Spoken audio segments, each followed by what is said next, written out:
And we are live. We are live. Sorry about being 6 minutes late, guys. Oh, it's my fault. John Michelle, what's going on? What's going on? You right, bro? I'm doing good, bro. How are you? Not too bad. Not too bad, brother. Not too bad. This video shocked me, and this is why I wanted to do a reaction to it. Um, uh, and we're going to be reacting to it. So hold on, phone keeps going off. Um, guys, we're gonna be reacting to what's the name of that channel? It's I know she's got like she doesn't have that many subscribers, but it's Randy something like that. I'm not sure. I haven't actually seen it before. No. I've never exactly but I know Anton Daniels well enough. I've watched his stuff. He's a Christian and so on. So this channel here, I've never came across it. So yeah, hold on a second. Just and some interesting things came up. Uh, all right, just gonna put that on the screen, and then we can start the reaction. Um, yeah, this video shocked me a little bit, guys. And these days, not much shocks me, but this shocked me a little bit.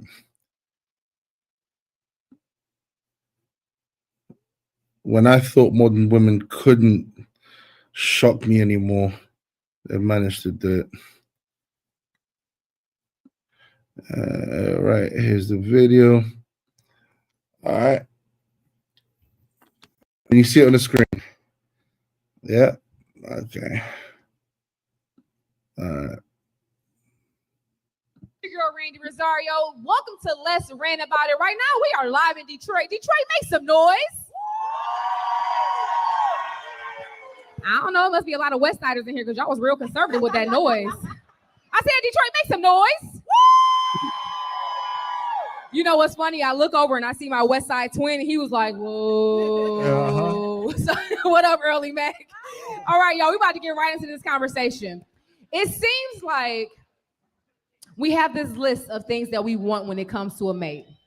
And it seems like as time, grows and changes, this list grows and changes. Fair use. But not too much for all of us. Alfonso, I'm bringing the conversation right to you. Have you ever gone through a situation where you had to stop dating your type? Hell yeah. Hell yeah. Why is that? Because, you can have a type, but, your type will have you in your feelings, sitting outside her crib, ready to do something to her. Like, it's crazy, you know what I'm saying? Because when you have a type, you tend to settle for a lot of bullshit and red flags that, you generally be like, as soon as you see it, like, nah, I'm good. But when you got a type, like, she fit the description. So you tend to turn a blind eye and a deaf ear, not knowing that the red flags is right in front of you. What's your type? My type?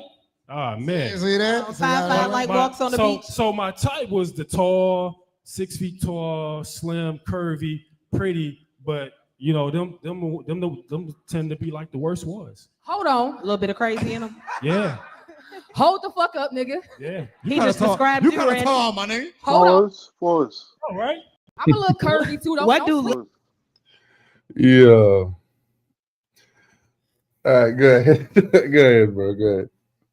I want to stop right there because I want you to people to understand that this is a show, somewhat of a public show that's going out to not just a in-house crowd, but an outside, a public online crowd. This lady that's speaking now is a host. Outside of her introduction, her first comment was, "Hold up, N-word." And I want people to understand, and I want you to think. And before we go on, this is not. I want to make it clear that any critique that I'm making is not directed to any specific race or women or ethnicity of women.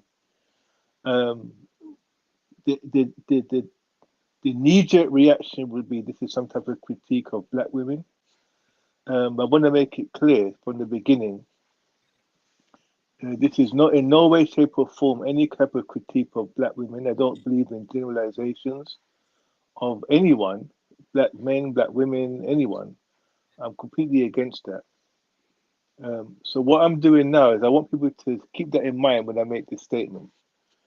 I want you to think of, and I'm going to reinforce that statement by asking people this question. Within the black diaspora, so we're talking about black people from all over the world, I want you to stop and think about any other women from other parts of the diaspora that potentially would be hosting this show.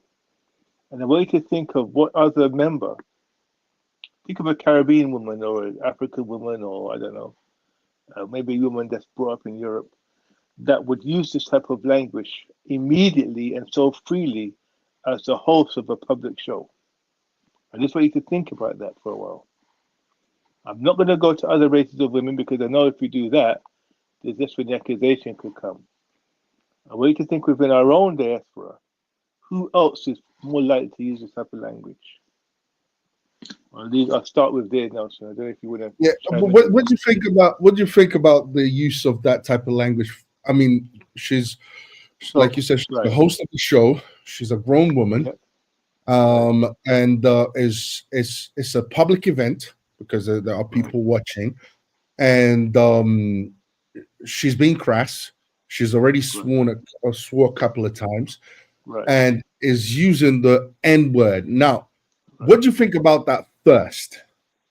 So, I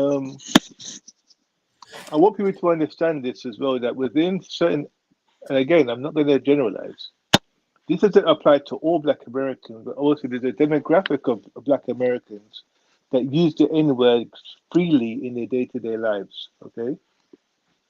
Something I'm against, by the way. And within men and women, okay, so you have black men in America, particularly in the city, that use this types of like this N-word quite freely. And if you grew up in hip hop, you'd hear it a lot. One thing you did pick up is that it was used and is used as in many ways. It's used as a term of endearment. It's used to criticize someone's behavior. It's used to refer to even themselves or their friends or family members in this way. So it's a very catch-all term that's used interchangeably. You know, it doesn't have one specific meaning. This is how the black men use it in these communities. What I've noticed over the years is that when black women who use that type of language and use this word, it is typically only used in a disparaging way. It's never used as a term of endearment, or very rarely used as a term of endearment. And more critically, it's never used to describe themselves. Because if you go back to the origins of that word and that slur, it was used to literally to describe all black people, not just of the male gender. So I want people to understand that when you come across a woman, a black woman that uses this word, typically it's only used in a disparaging way. And who else in society only uses the N-word in a disparaging way only, Nelson? Who else? Only uses the N-word in a disparaging way. Who else does that? Racists. Right. Now, what's the racist view of a black person that uses that word? How do they view black people?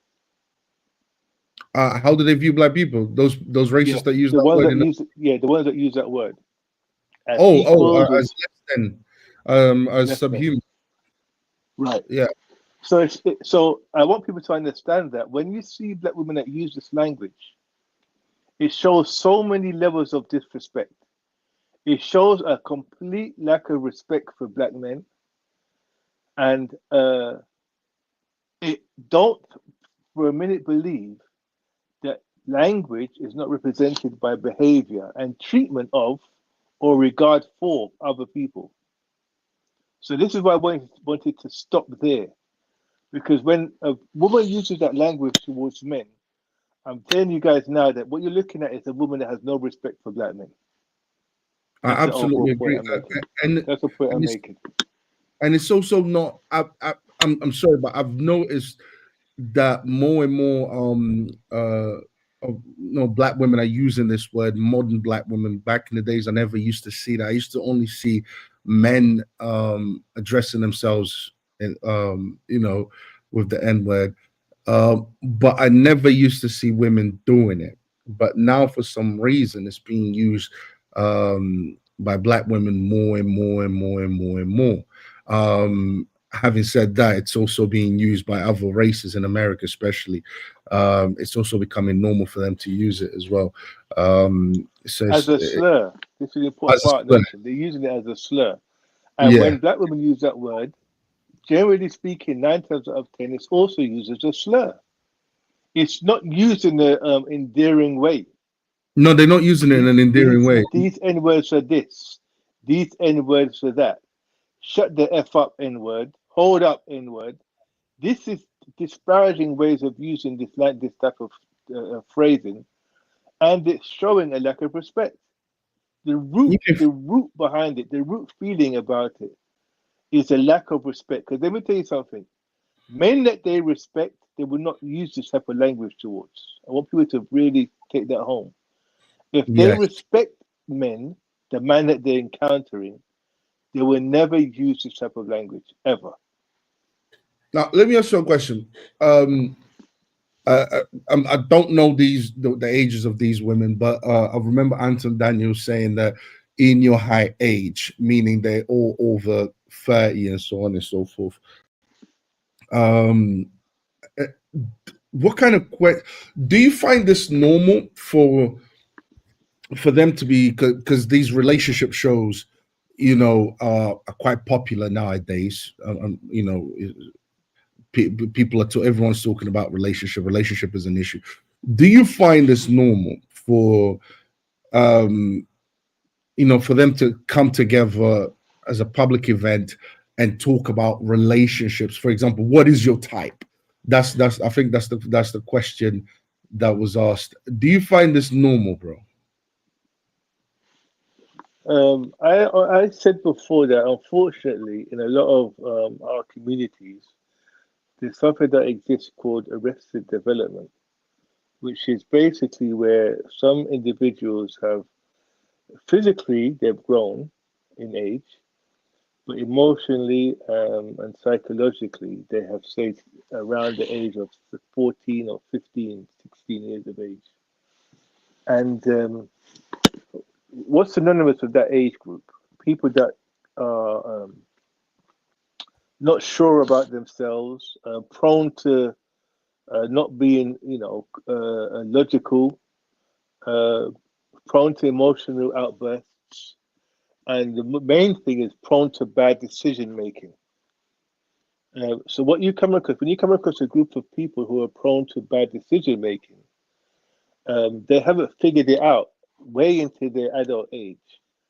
They haven't figured out who to pick as a suitable partner, how to be a suitable partner. So this whole relationship, what is a relationship, what makes a good relationship, etc., is an ongoing issue for these type of people. They'll be talking about it till they're 45, 65, 60 years of age, because they never figured it out. That's why I find it strange that at this age, in certain parts of our communities, people are still having these types of discussions. 100%, I agree, and I don't think it's specifically to do with the Black community. I think it's to do with this. This is a Western world problem, and the fact. What's sad about it? I mean, to me, this is evidence. This is evidence that the way we are conducting relationships, or the way we understand relationships, or it's obviously failing because we've got grown people. My mom doesn't even know about these channels. Then again, my mom doesn't watch YouTube and all of that type of stuff. And if I was to ask my mom, back in your day, did you have these shows talking about how, people should behave in a relationship, how they should blah blah blah. No, what I've noticed is that there's been an explosion on people just talking about relationships, because obviously the divorce rates, people are not getting married anymore, divorce rates through the roof, and so on and so forth. So there's obviously a problem. People are not having babies and so on. So there's an issue.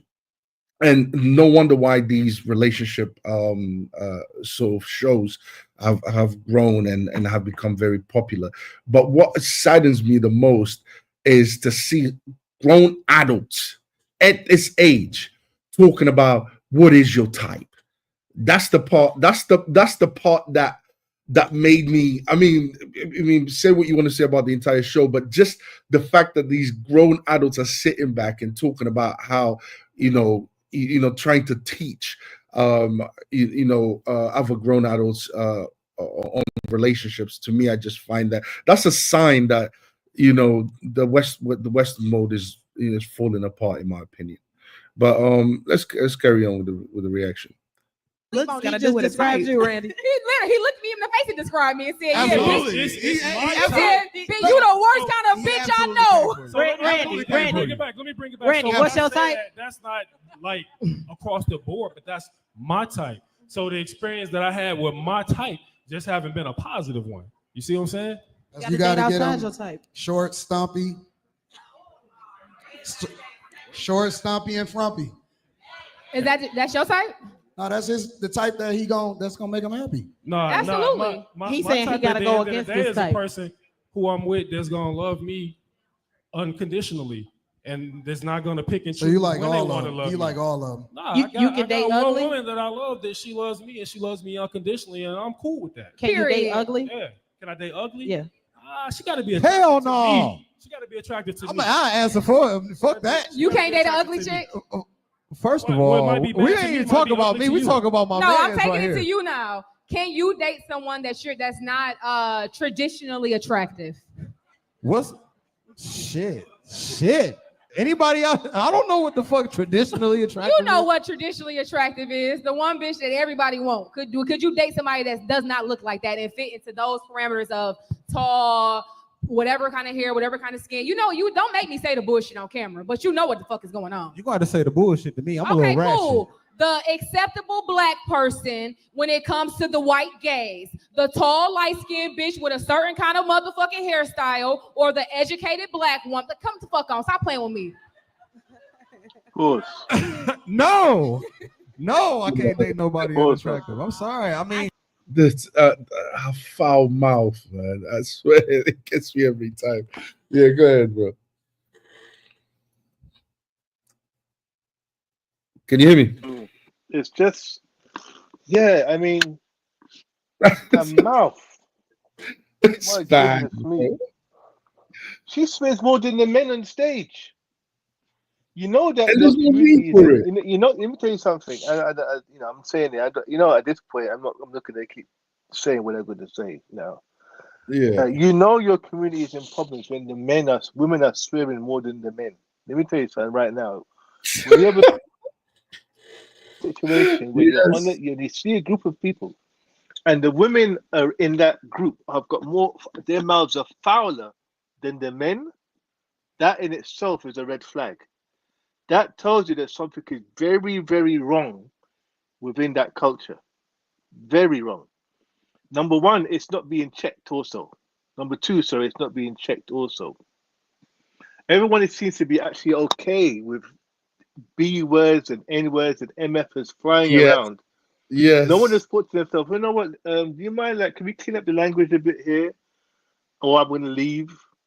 I don't really want to be associated with such a platform that is using, maybe my kids are watching or something, and I think it's a bit inappropriate. No one's saying that. And it goes back to what we always say, Nelson, about how it's the men. Because if it's in my opinion too, if the men were really actually understood what it means to be a leader within your community, they would have either made statements that would request a change of language, or they would have left. Because this, if I'm on stage, Nelson, or we're on stage, or me, you're on stage, there's a likelihood that our family members are going to see it. There's a huge likelihood of that our children may see it, our relatives, siblings, whatever. What do you think your mum would see if she saw you on a panel with that type of stuff going on? She would think less of you. She'd be like, hold on, my son is smarter than that to be associated with this kind of nonsense. Why is he still there? Who are these people? How did he get to know them? Why is he around them? You mentioned something very important. You said, how would my mom see it? How would my family see it? How would my parents see it? These days, I would say, how would my children see it? Right. It's funny, but you see, that crossed your mind, you know, because when we had a respectful culture, when the culture was a bit more religiously inclined, when we had families and legacies and so on, this is something that we would worry about. Now that this change has happened, and you know, this type of behavior is accepted. Let's not forget the fact what you just said, that, you know, about men not being leaders, because men should be checking that. Men should be saying, hey, hold on a second. So do you mind not, you know, every single sentence mentioning the N word or saying the F word or whatever? Do you mind not doing that? You know, you invited me to this show. I would appreciate if you could keep this a little bit clean. That's what the men should have said. Even though Anton, I like this performance, the Christian guy in there, eventually holds them accountable. This is something that he should have probably led with, and he didn't. Yeah. So, but again, it's a testament to how much this type of bad behavior is accepted in our culture. Okay, and this is not specific, guys. I have to keep saying this. This is not specifically to Black people. This is not specifically about Black culture. This is just something that it's acceptable in most cultures these days. When having these type of when having any type. Nelson, I'm going to be a bit more. I'm going to push back on that a little bit. It is specific to certain Black culture. I'm afraid. It is. As I said, within the diaspora, this is very common in, unfortunately. Are you just talking about the swear words? Are you just talking about the general beneath what you're seeing there? Everything you're seeing there, unfortunately, is synonymous with a certain demographic of Black Americans. It's just, it's just a fact, Nelson. No, I know that. But check this out. What I'm talking about is what we are seeing here. Take the foul language out of the equation. What we are seeing here is a woman being disrespectfully dominant, okay, or trying to be anyway. She's being very disrespectfully dominant, and of course she's using the swear words and all of that. You might say, okay, the swear words is a bit synonymous, but for example, women leading with that, you know what I'm saying, almost male type dominance, okay, without the swear words and all of that type of stuff. That's something that I find in every culture. Whenever you watch these shows and you see women talking about relationships and all of that type of stuff, this is what I notice. This is what I see, and it's usually it's that same attitude. It's that you know, I know better. I know more than you do. I understand, you know, it's almost like a very dominant attitude. This is what I'm talking about. That's all across the board. But if you're talking about the swearing, the foul language, then yes, it is a city thing. It's not just the swearing. It's not let's analyze what we've heard so far. The guy said he had a certain type that he didn't want to, he wanted to, that he had bad experiences with, and he wanted to, make a change. If a woman said that, that would be perfectly acceptable for a woman to say that. As soon as he said that, the woman jumped up and said, N-word, are you talking about me, N-word? You're talking about me. Basically, yeah. Now, this, again, it goes back to what I said about low emotional intelligence, or even maybe low intelligence, because why he's not talking about you, but you in your childlike mind have heard what he said and immediately taken homage of what he's saying and applied it to yourself, and then taken offense. He's not talking about you specifically. This is what I'm talking about. So how can you have even a grown-up conversation with people who haven't even got the emotional intelligence to understand that an example or anecdote is not something that you should take personally, even if you happen to fit parts of the description of what he's talking about. Now, how do you not have the emotional intelligence to understand this? At your big age. Yeah, I also have a problem with how he's answering the question, because I mean I don't know where she's going with it, but if we're talking about type, it's like there are things that are far more important. I'll accept it for now, but there are things that are more important that you should be checking out for whenever you're selecting a woman, more than type. The questions are always centered around sexuality and what you find sexually attractive, and that always holds more weight than, for example, the kind of values that she believes in. You know, what does she believe in? A religion? Does she believe in God? Does she believe that a man is the head of the house? Does she have those type of values? This is more important than what is your type. You know, and the fact that you're talking apples and oranges. They're not even being considered.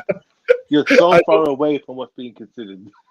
I know, but the thing is, and this is not a shot at the women. I'm talking also about the men, because the men, you should have led with, what do you mean, like, type and all of that. We should be checking for this and that and that and that. That's more important. But yeah, you're right. Let's continue. Can. Why? That's a woman thing, no, because there's a lot of ugly niggas running around this motherfucker. What if she got some money? Can you date her then? Nah, honestly, nah, because I still, what you want me to do? Put a bag over her face when I'm fucking? Man, put her head in the microwave. She'll be all right. So I think for me, when I date, it is based on personality. I'm attracted to personality. The better your personality, the more attracted to you. So, bro, this, she said, put a bag over, put it on a microwave or whatever. You know what she said? How much of this is she thinks that this is what people want to hear? How much of it is I'm trying to please the crowd? Because obviously there's also, she's hosting the show. She's got a following. I'm sure she's interested in becoming popular and so on. How much of this is, oh, you know what, there's a crowd watching me and this is how they want me to talk? And how much of it is at her just being cross for no reason? Well, it's a good point. Yeah, it's a good point, because let's not fool ourselves that there's not a demographic of people that will be fully entertained by what the things that they're saying. By the way, the man that was engaging with her at that point, he wasn't doing much better. He was engaging in stupid talk as well.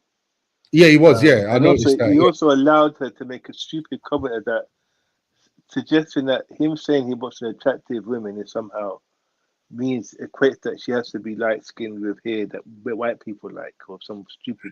Yeah, that's again. No pushback from him about that ridiculous comment, because she made a judgment on him. She just called him a colorist, and I don't know if he didn't understand what she was saying or just didn't want to have some fear. I think these guys, only Anton, by the way, showed any sense of pushback. Those guys were terrified of pushing back on these women. And let me tell you something. This is a big issue. This is a huge issue that I have spoken about for a long time. This idea that black men seem to be in some kind of restricted being, where they're fearful of making any type of correction or criticism of their own, I'm saying quote unquote, their own women. This is an ongoing issue. And this, by the way, goes back to the root of the cause, which is lack of fathers, which I guess we'll go into at some point. But this is the root of cause. When you have a matriarchal society, which I think in many ways, unfortunately, the black community, especially the ones in some of these urban places in America, are matriarchal societies. The men have dropped the ball in those societies and left the women to raise the community. with young boys in the midst of that, that's going to create a natural fear of chastising women. When your only form of discipline growing up as a woman, it's sometimes very harsh discipline, you can see the legacy of that, where the idea of criticizing a black woman could be seen as, Problematic. scary. Yeah. I'll Scary, use yeah. the word scary. Yeah. And you can see it here. You're literally seeing it here. And the women know this, by the way. I don't think it's consciously that they know it. They just also have grown up in an environment where they've seen this matriarchal society and how questioning or criticizing women within that society is not common. It's not something that they've seen happen. And we're seeing it here. We're seeing it playing out right in front of our eyes.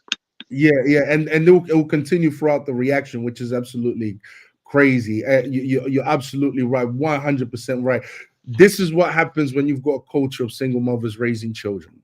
This is what happens. You when you have a culture of single mothers raising children, you automatically have a matriarchy, and when you automatically have a matriarchy, this is the kind of men.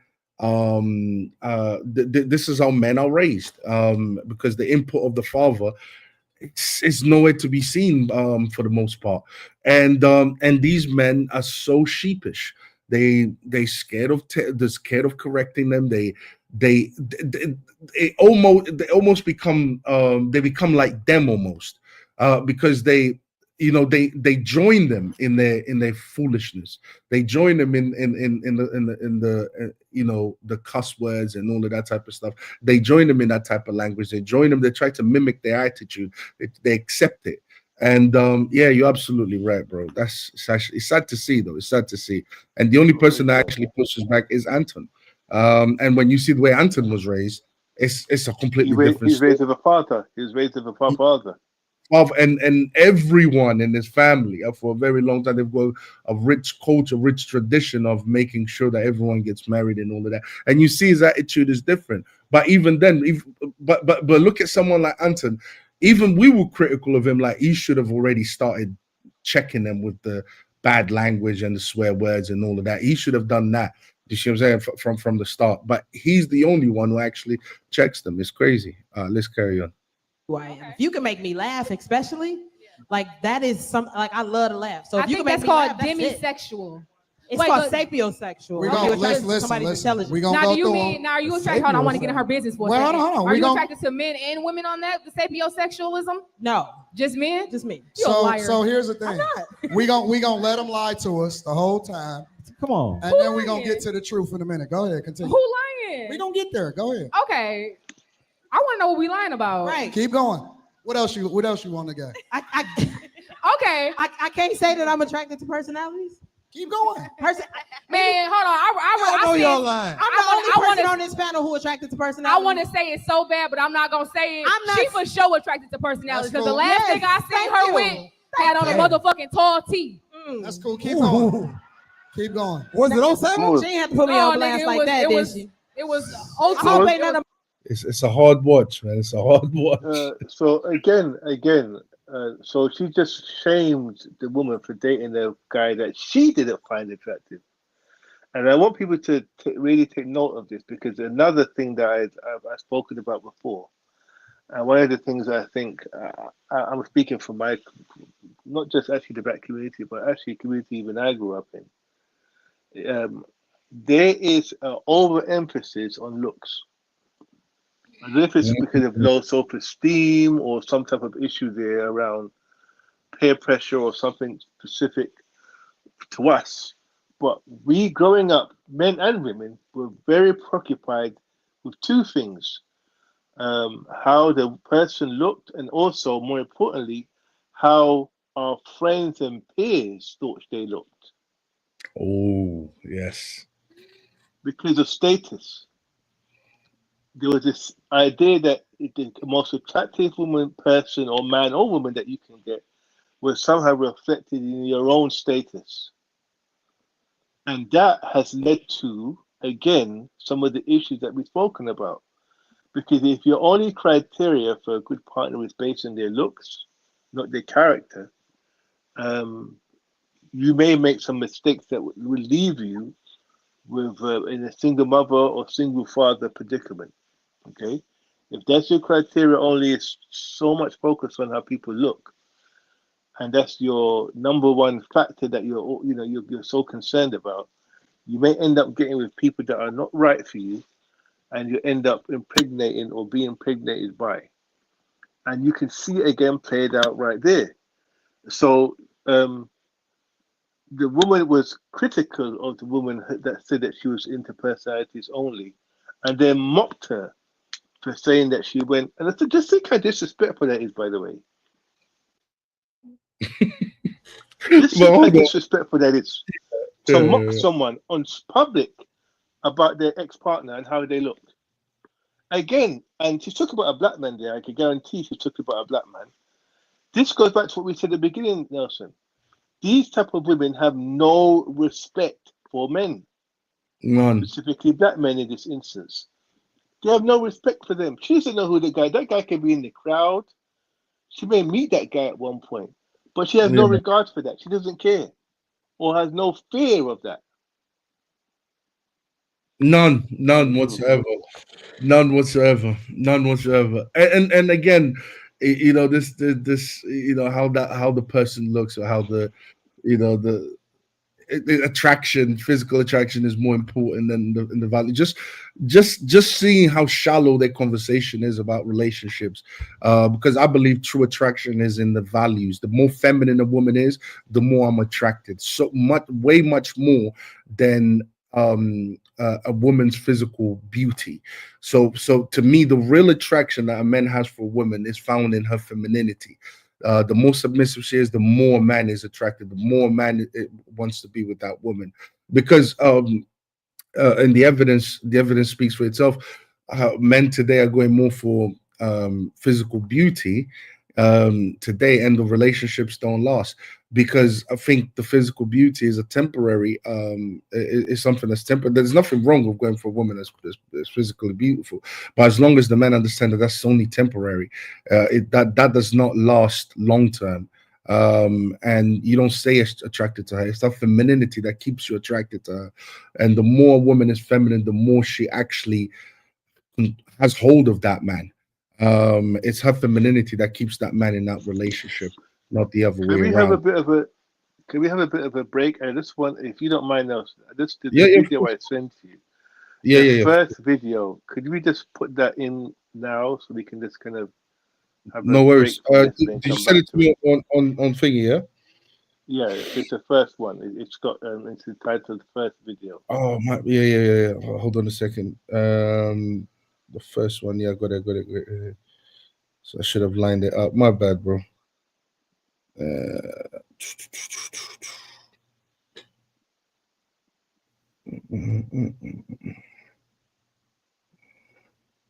Hold on a second, guys. Just give me a second to play this. I should have lined this up already. It's my bad.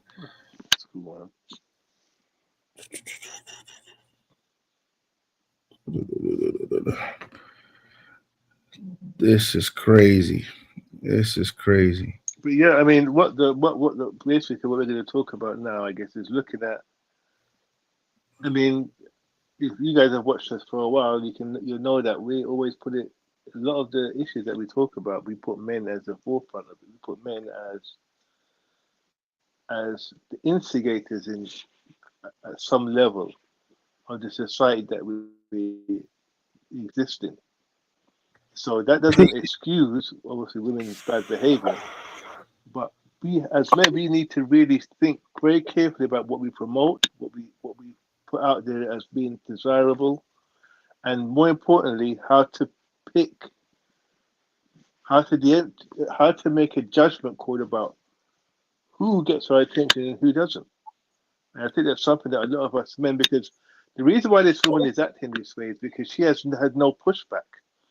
She's a fairly attractive woman, and that is what men are only seeing. They're overlooking their behavior. So she just basically gets away with it. Yeah, she gets away with it. Yeah. So, and that is our fault as men. Exactly. I've got the video here. It's the Kevin Samuels one, right? Right, yeah. How can we not make a video like this about the great Kevin Samuels info? Come on, bro. Come on. And we are going to have that annual celebration of Kevin Samuels. Make no mistake, it's happening this year, guys. Trust me, everything's changing with the Solution Podcast this year. But look who it is. Look who it is. Boo! Where's the smart, sexy guy? I think his name is Hussein or something. You've got the link, Hassan. You can come and join us anytime. This guy is a funny guy. Hassan, join us. You can jump in at any damn time, man. What's wrong with you? Oh, this guy. Kevin Samuels, yeah. Yeah. That's the one, yeah. Let's play what our brother Kevin Samuels has to say. You hate women.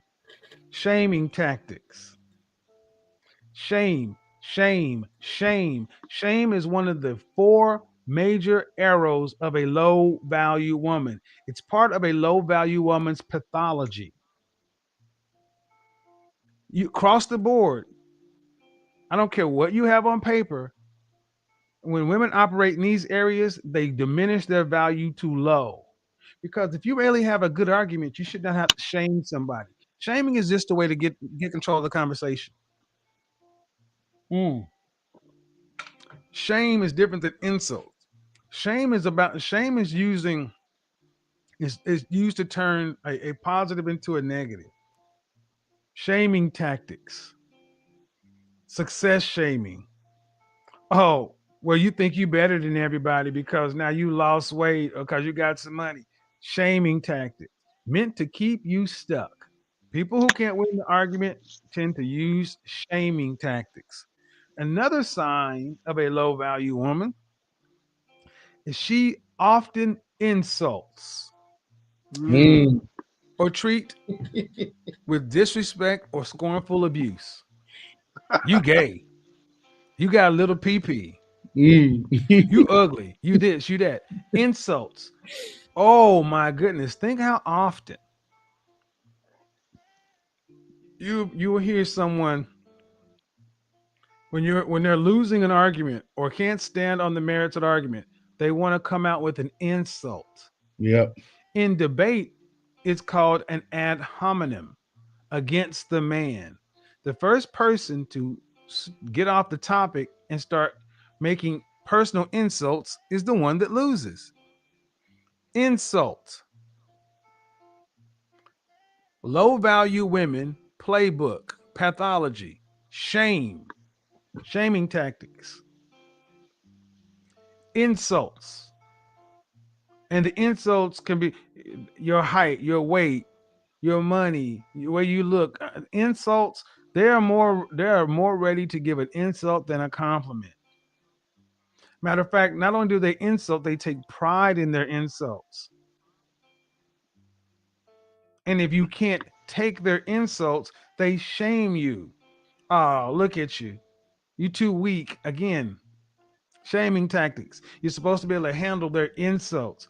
And see, low value women feel like people should be able to handle them. That's not working. No one wants to handle a woman. So if you use shame as a tactic to get your way, you may be low value. If you're often insulting to get your way or to shut people up or shut people down, you may be low value. You notice the next one? S and the I. Next thing, let's go with the G. The G is guilt. Guilt. Making someone feel guilty, especially in order to induce them to do something. Guilt, a manipulation. Your mama black is not only a shaming tactic, it's a guilting tactic. It's made to move you under control. See, these things are somewhat passive and somewhat aggressive. Shame, insults, and guilt are ways to manipulate control, exert power. And it's not done in a physical way, it's done in an emotional way. You know, physical bruises and scars and attacks heal. Emotional ones go on forever. Low value women specialize in low value, high potency shame, guilt, and insult attacks. They're good at them, guilting you. Oh, you're going out with your boys? Okay, well, oh, you must not love me. Guilt, meaning that if you don't do what you want them to do, you're a bad person. 4 signs of a woman that's low value. See, a high value woman, by contrast, she's appealing and attractive. She has a comforting character. Her character, a high value woman, is comforting in her character. She's not going to shame you, insult you, or guilt you. She's going to lift and build people up. She's enthusiastic and exuberant about things. She's, like I said, she's liberating. Low value women are the opposite. Yes. They are burdensome. A high value woman is a feminine asset. A low value woman is a liability. And it typically is a masculine liability, but it can be a feminine liability. There are some feminine low value women. Preach. Make no mistake. And last, the last sign that a woman may be low value is this one: the incessant need to be right. I have video after video after video after video after video of me having conversations with women here who will argue you into the ground. If you've ever dealt with somebody who absolutely needs to be right, the need to be right can be rooted in different things. But firstly, the need to be right is often a mask for insecurity. The person is concerned how others perceive them, and if they're wrong or they felt like they're not meeting whatever expectations, they will force themselves to be right. People who need to be right tend to be masking insecurity. Insecure about what? That's a different subject. One of the best things that you can learn is to let it go. Let's without further ado go back to the main video. I want everyone to keep everything that he said in mind. Yeah. Let's just go back to the main. I wanted to stop there and let's let him say that before we go into the second part. Yeah, it makes perfect sense. Yeah. Let's just go back to the other video. Yeah. So what we're gonna do. You see, when you watch that just clears everything up. You know, now you know why. You know they behaving the way they behaving. Now you know where it comes from.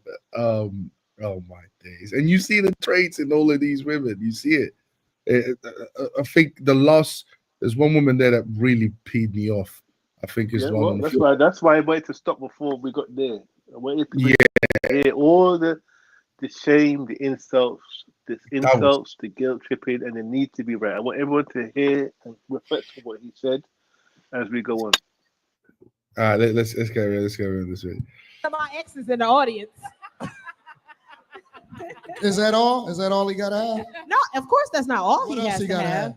He has to have a nice income because See, I have. there one. we go. We getting there. Yeah, we getting there. See the claps is coming. But yeah, your ugly ass better make some money, you fugly bitch. But here's the thing: I don't want to date somebody who don't make the kind of money I make. Ooh. What is that? Insults. Did you hear that? Insults. For no reason. For absolutely no reason. Then the urge to insult is so bubbling up in her that she just spurts out insults to no one specifically. What? I mean, you can't make it up. You really can't. And the fact that make it up. She's also it to me, it's like what's more insulting is the fact that she thinks that the crowd will find this behavior acceptable. To me, this is when I know when you said on that message, burn it all down. I completely agree with that 100%. Is because it's the fact that this is a public. This is the only one of the reasons I wanted to do a reaction to it, because this is a public event. There are people watching. It's not just the people on stage. There are people watching, and she's using this foul language, and no one is standing up saying, no "Hey." Reason, though, Nelson. There's no for reason. No reason. No, and no one is saying, "Do you mind Like, This is the can you- host of the show. This is the person that's supposed to be the most demure, the one that's Yeah, supposed Randy to be Rosario. the calmer influence to control other people that get rowdy and to control the environment. Yeah, That's that's the unbelievable. purpose of the host. But Yeah, then who yeah. put her in that position? That's another question. No. But Fully she American. has her own channel. This is all part. This is an episode from her own channel. Of course, she obviously knows these people and invited them and so on. So she's got that type of those connections, and then she did the show. But the fact that no one could, regardless, people went out there and they took time out of their day. But the fact that people are not calling her out and saying, "Do you have to just say what you're saying, for the sake of like, do you have to speak like this? Okay, can't you just but she thinks that people will like that. I don't know, in her head she thinks this is appropriate, that people will like it, and they must do, because no one is checking her. But anyways, let's carry on. That mean? It means that I'm not at this big age, I'm not into building anybody up. My build a nigga workshop is closed. Oh, like come whole or don't come at all. So when were the years of your building? Oh my days. Sorry, I know we're pausing a lot, but I had to just, because I want people to reflect on what she said then. My build the N-word. N-word. So, yeah. So in her, so again, the respect issue. This is, again, when you have no respect for men or the men that you've dated, this is the type of language you use. But these are the men that she picked. I want people to understand that. Women are the gatekeepers of sex. These are the men that she picked to be with. She picked to be with men that obviously in her mind weren't doing much in terms of progression. These are the men that she picked. And why did she pick them? Because she probably just found them physically attractive. She was also, I mean, she's contradicted herself too, because if it's personality that she goes for, will your personality also be reflected in your ambition, your life ambition, and what you want to do, and how you see yourself in terms of manhood? So, again, the lack of respect that she has for men not only led her to making you have to understand, if you're a masculine woman, the worst thing you're going to want to be with is a masculine man. And I've always said that. The worst thing for a masculine woman to get with is a masculine man, because he'll put that in check. Quickly. Or he'll leave. Simple as that. No masculine man is putting up with a masculine woman. He'll be like, I don't need to deal with this when I get feminine women out there to deal with. So they have to, by default, they have to go for effeminate men or men that are not quote unquote on their level, because then they have leverage over those men. But look at how the she's same time. But this is the issue, Nelson. It's a strange situation, because they go for men that they can dominate, but in their psyche, they're not really attracted to those type of men. You see what I mean? It's weird. Yeah. So they go for men that they specifically go for men that they have some leverage over, but internally they know that these are not the men that they're attracted to. That's why they're perpetually single, isn't it? That is why they're perpetually single. The first thing I noticed about her is how she refers to, build the N word up. All right, build the N word up. First of all, that's not how you refer to a man. Okay, so if you were building N words, then that means that lets me know that you didn't even have respect for those men, and you didn't even consider them men, because you're referring to them as N words, less than, and you couldn't have been building anything up, because none of them stuck around. None of them decided to put up with you. So what were you building? She said she's more attracted to personalities. I mean, I'm sorry, forgive me, but I mean, how many personalities did she go through? And how come she didn't find one that she liked and decided to stick with?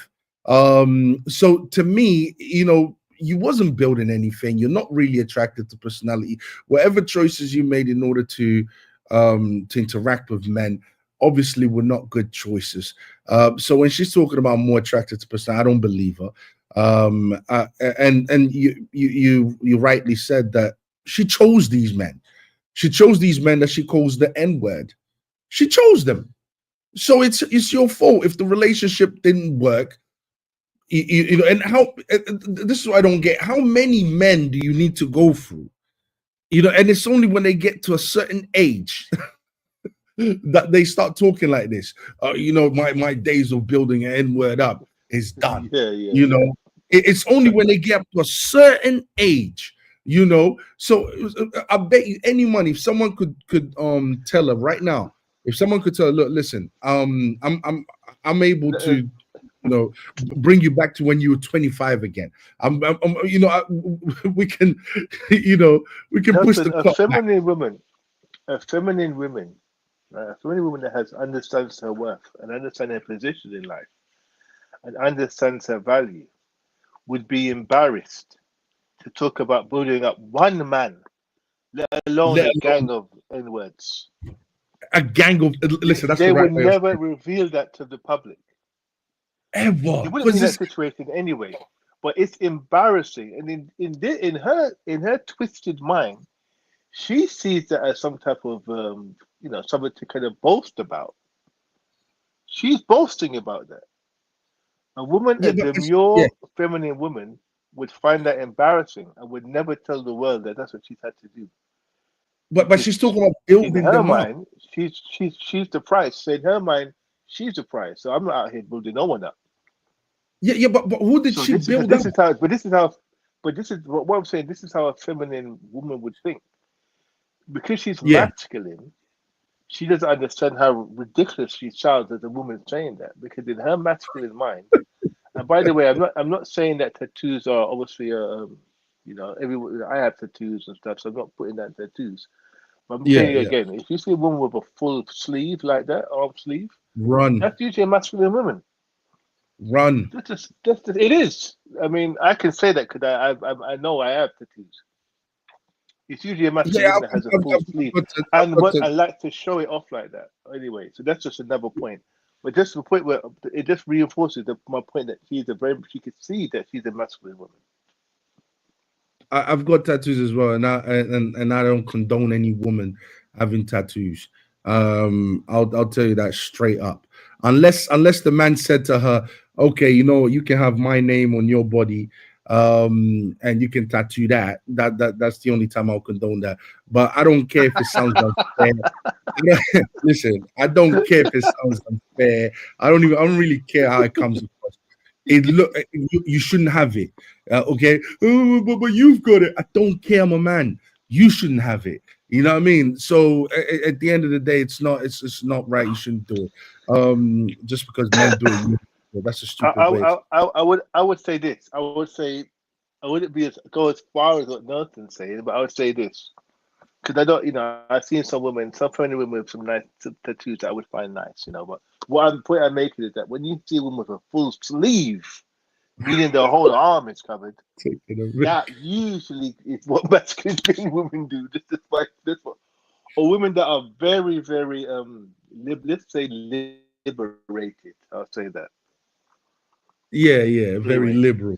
Yeah, but this idea of I like personalities and building at the N-word up. First, it's like, come on, man. It's like she doesn't even realize that she's talking bad about herself. She's insulting her own self. Yeah, the way she's talking. Yeah. That's the part of it that doesn't.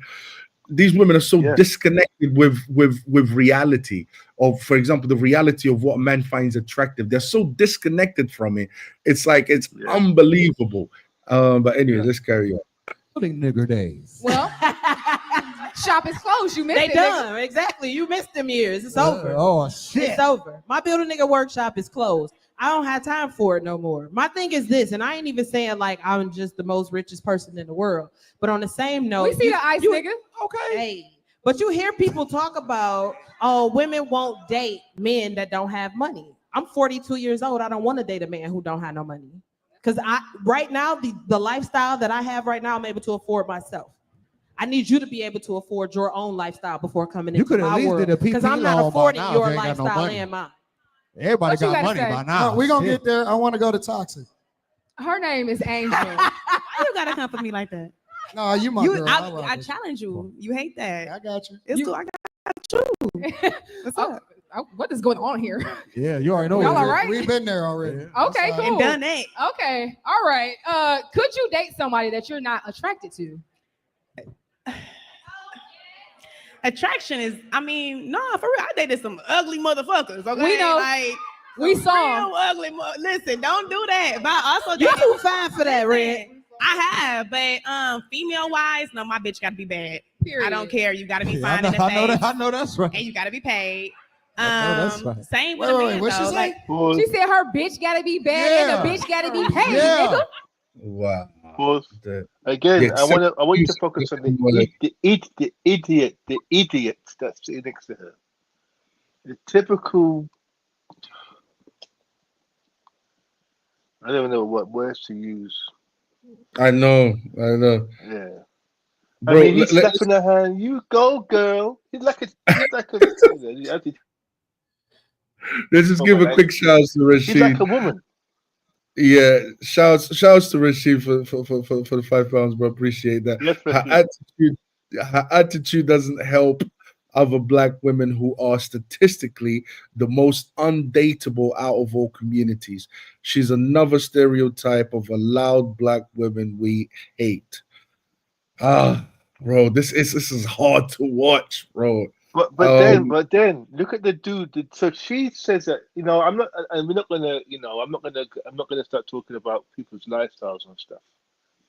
But why is he high fiving her because she says she dates women? Why is that something? I'm not saying that he should or shouldn't. I'm just asking people, why is he doing that? Why did he find that specifically something to celebrate? So why he? Yeah, why is Why he the- finding that specifically? So when she said she dates women and the woman has to be XYZ, Yeah. he then became excited and started to Yeah. high five her. Why? Oh, I know why.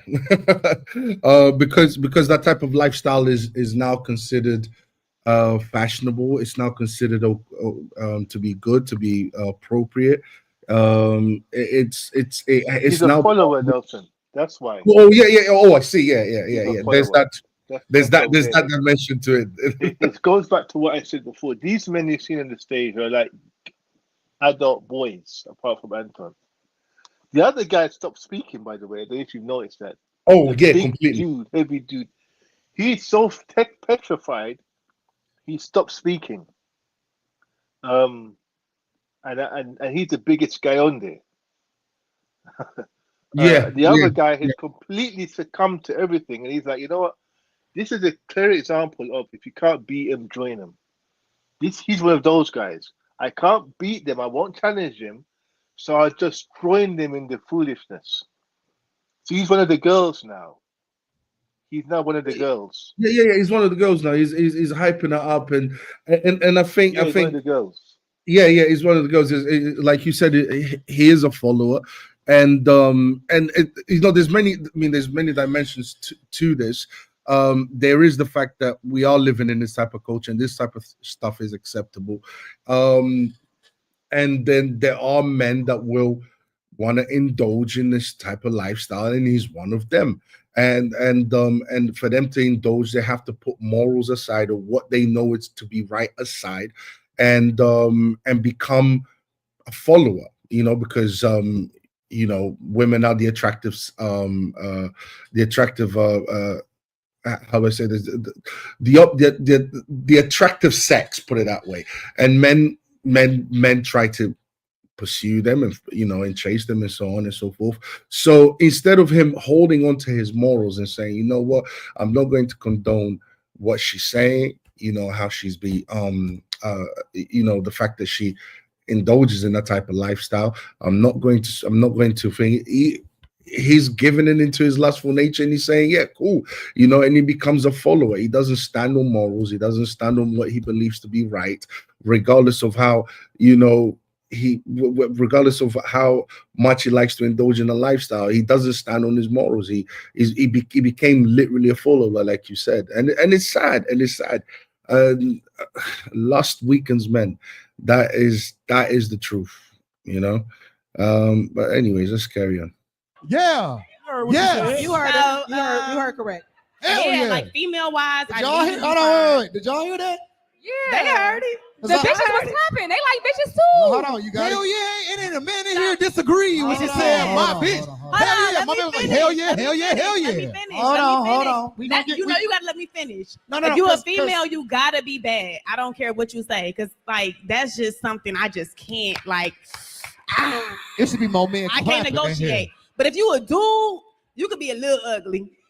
You could be like a little bit Medium ugly. Like you could be medium ugly. Medium ugly. You know what I'm I saying? can do medium ugly. Yeah, but female wise, you gotta be bad. Though, I ain't gonna lie. But you know the issue with the medium ugly niggas? What? They forget they medium ugly and that you really a bad bitch. Yeah. You ever dated a medium ugly nigga that did you bogus? It's like, hold on, nigga. Absolutely. The fuck is going on here, cuz? Hey, that same Hey, nigga you was just Did talking you about. forget I was that bitch? That nigga in the mirror like, With your weird ass? I'm looking kind of good these Randy.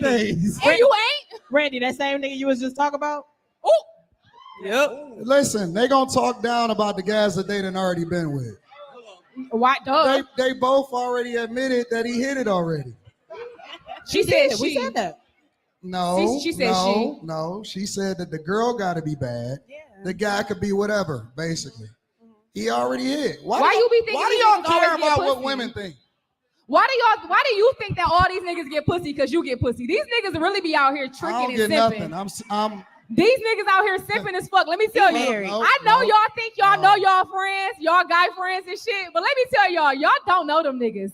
Okay? They be laying up, Them paying niggas be- bills, and them kissing niggas on the be- neck. Okay, them It's a- niggas be singing the few. sweet nothings, be sending the weekly allowance without ever even smelling the coochie. Okay? I can't Absolutely. even. It's a Look, few back page niggas out here niggas paying in for here. Pete. listen.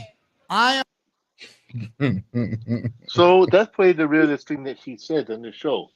And it goes back to what we said. The reason why she is that how she is because of idiots like the guy sitting next to her on the other side. Exactly. That's the reason why. That's the reason why. They don't care about her stink attitude and her disgusting low. As Kevin Stamwood completely articulated the type of woman she is. They don't care about that. That she's low value, in my opinion. Okay, they don't care about that. All they care about is how she looks. That's all they care about. And not only do they not, not only are they not caring about it, we spoke about this many times. They're rewarding bad behavior. They're rewarding bad behavior. Rewarding bad behavior. That's I believe her when she says that they're giving her money X, Y, Z just for being I around don't her, or believe the yeah. hope of being with her. When men treat women that are this type of low level like that, Yeah. all you're doing is like feeding of. All you're doing is you're just literally just feeding the degenerates. You're feeding. You're making her worse. You're not You're helping her. making it because the human nature is if I can get what I want or what I need and I don't have to change. Many people are like, you know what? Let me be even more deplorable.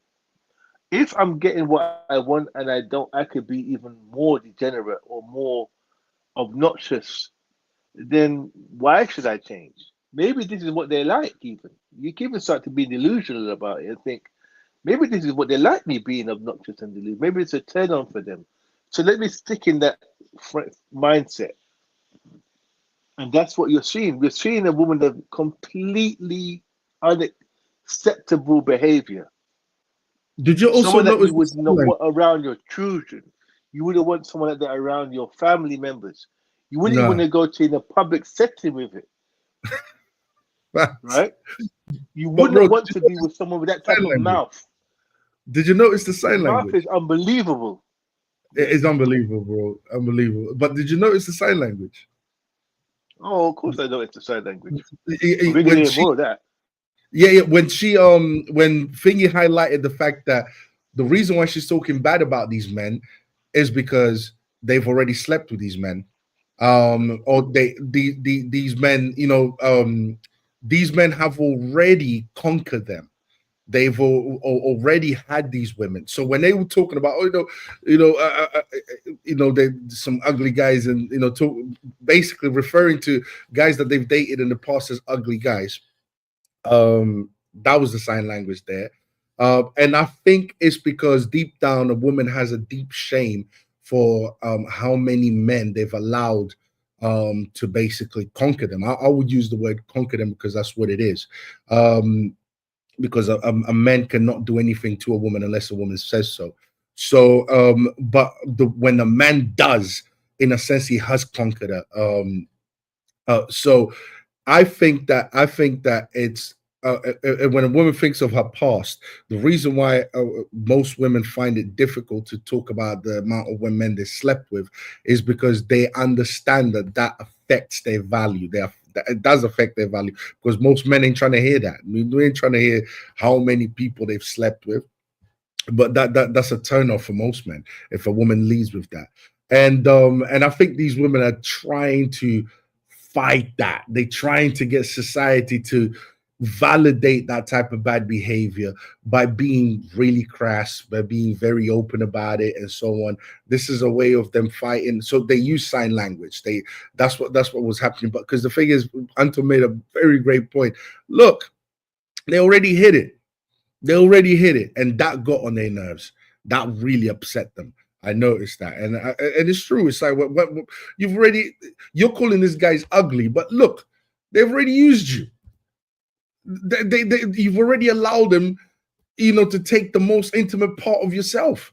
What are you talking about? How ugly can they have been if you allow them to take the most intimate part? There's nothing special anymore about you, And these are the guys you're calling ugly. That hit them deep. Let's carry on. I'm up here with a group of godless people. I love God. What's wrong with you? Yeah. This is a line that I'm off. This was hard at that one, boy. Woo. Yeah. I'm stunned with that. I'm up here with a couple of godless people. That hit home, boy. Group of godless people. A weekly allowance without ever even smelling the coochie, okay? Absolutely. It's a few back pages out here paying for Pete. Listen. I am up here with a group of godless people. Me personally, I love God. What's wrong with you? Me personally, I don't know who you talk about. I'm saved, sanctified, filled with the Holy Ghost. This the same nigga that was just talking about Bustos last episode. I will take off running right now. I didn't say me. I'm saved, sanctified, filled with the Holy Ghost. Speaking in other tongues as the Spirit of God give utterance. Okay, so it's a little different for me. So I have to endure. Endure is crazy. I have to endure through all of these people up here who has lived alternative lifestyle. So I'm just discovering it. Alternative for myself. Well, okay? I ain't alternative. I'm a tourist. You are a piece of shit, dog. You definitely are. Alternative lifestyles. Really? What? Come on, let's talk about it. In fact, let's rant about it. Let's talk about it. Let's rant about it. What is you really trying to say right now? Honestly, like I said, I don't think that these women really have any standards whatsoever. It depends on where they at in their life. Okay. During the recession, they would have took anything. You know what I'm saying? Yeah, we up now, baby. We getting money. That's not true in the recession. My I was really getting money. These bitches should have never gave me no money. During the recession, my business was up. Yeah, don't let them lie to y'all. Don't let him lie to you. Okay, he wouldn't even have the bitch he had if he didn't have no money. Let's be clear. If he was broke right now, you would be single. Hey. You would not be married. You wouldn't have nobody. No, you listen. At the end of the day, we gotta stop trying to make it seem like no, we're not gonna do that. We're not gonna do that. It's the guys that don't have nothing that get all of the box. The thing about it is that do you believe that? No, now that I'm up, y'all don't qualify. That don't matter no more. Who don't qualify? It's the guy. Back then, they didn't want me. Now I'm hot. They all over. Y'all heard the damn song. Trust me. Who are these people that you're saying? No. Seriously. Like when I was down, y'all would have been the main course. Now y'all could just be sides. You said that yesterday. Did you just call me? Real talk. It's still not a good analogy. It's the same thing. You can't say that. You can't. Why can't he? Because it's just not. That don't make any sense. Like, you don't know who you could have. You never even pursued half these women that you even pictured in your fucking dreams. You wouldn't dare do it because you know you're not going to succeed. You feel me? It's a lot of men that sit here and say like who they could have had and who they couldn't have. But honestly, like the proof is in the pudding. Absolutely. You feel me? Like, I ain't gonna lie, I'm like 100%. I ain't gonna do that. I ain't gonna cap. Fellas, I'm like, I ain't gonna do that. I want to see the roster. You don't. I want to see who was before who. Okay, that part. I want to know who you dated. Show me pictures. Look I how can't be because I can't be your first bad bitch. I can't be your first bad baby, bitch. I don't want to be That's a recipe for I don't want to be. Shit. Here's the thing, guys. Hold on. Here's the thing. You never have to kiss and tell. That's number one. Never qualify. You just lie. But secondly, whenever they start to get offended, they'll start to throw insults. Oh, like you do. That was very important. Yeah. So yeah. But I wanted to see what we call the hive mind. Because let me tell you something. When it doesn't matter if rebelliousness is very enticing to people who are that mindset. So when she was babbling her rubbish, did you notice the reaction in the crowd? Mm-hmm.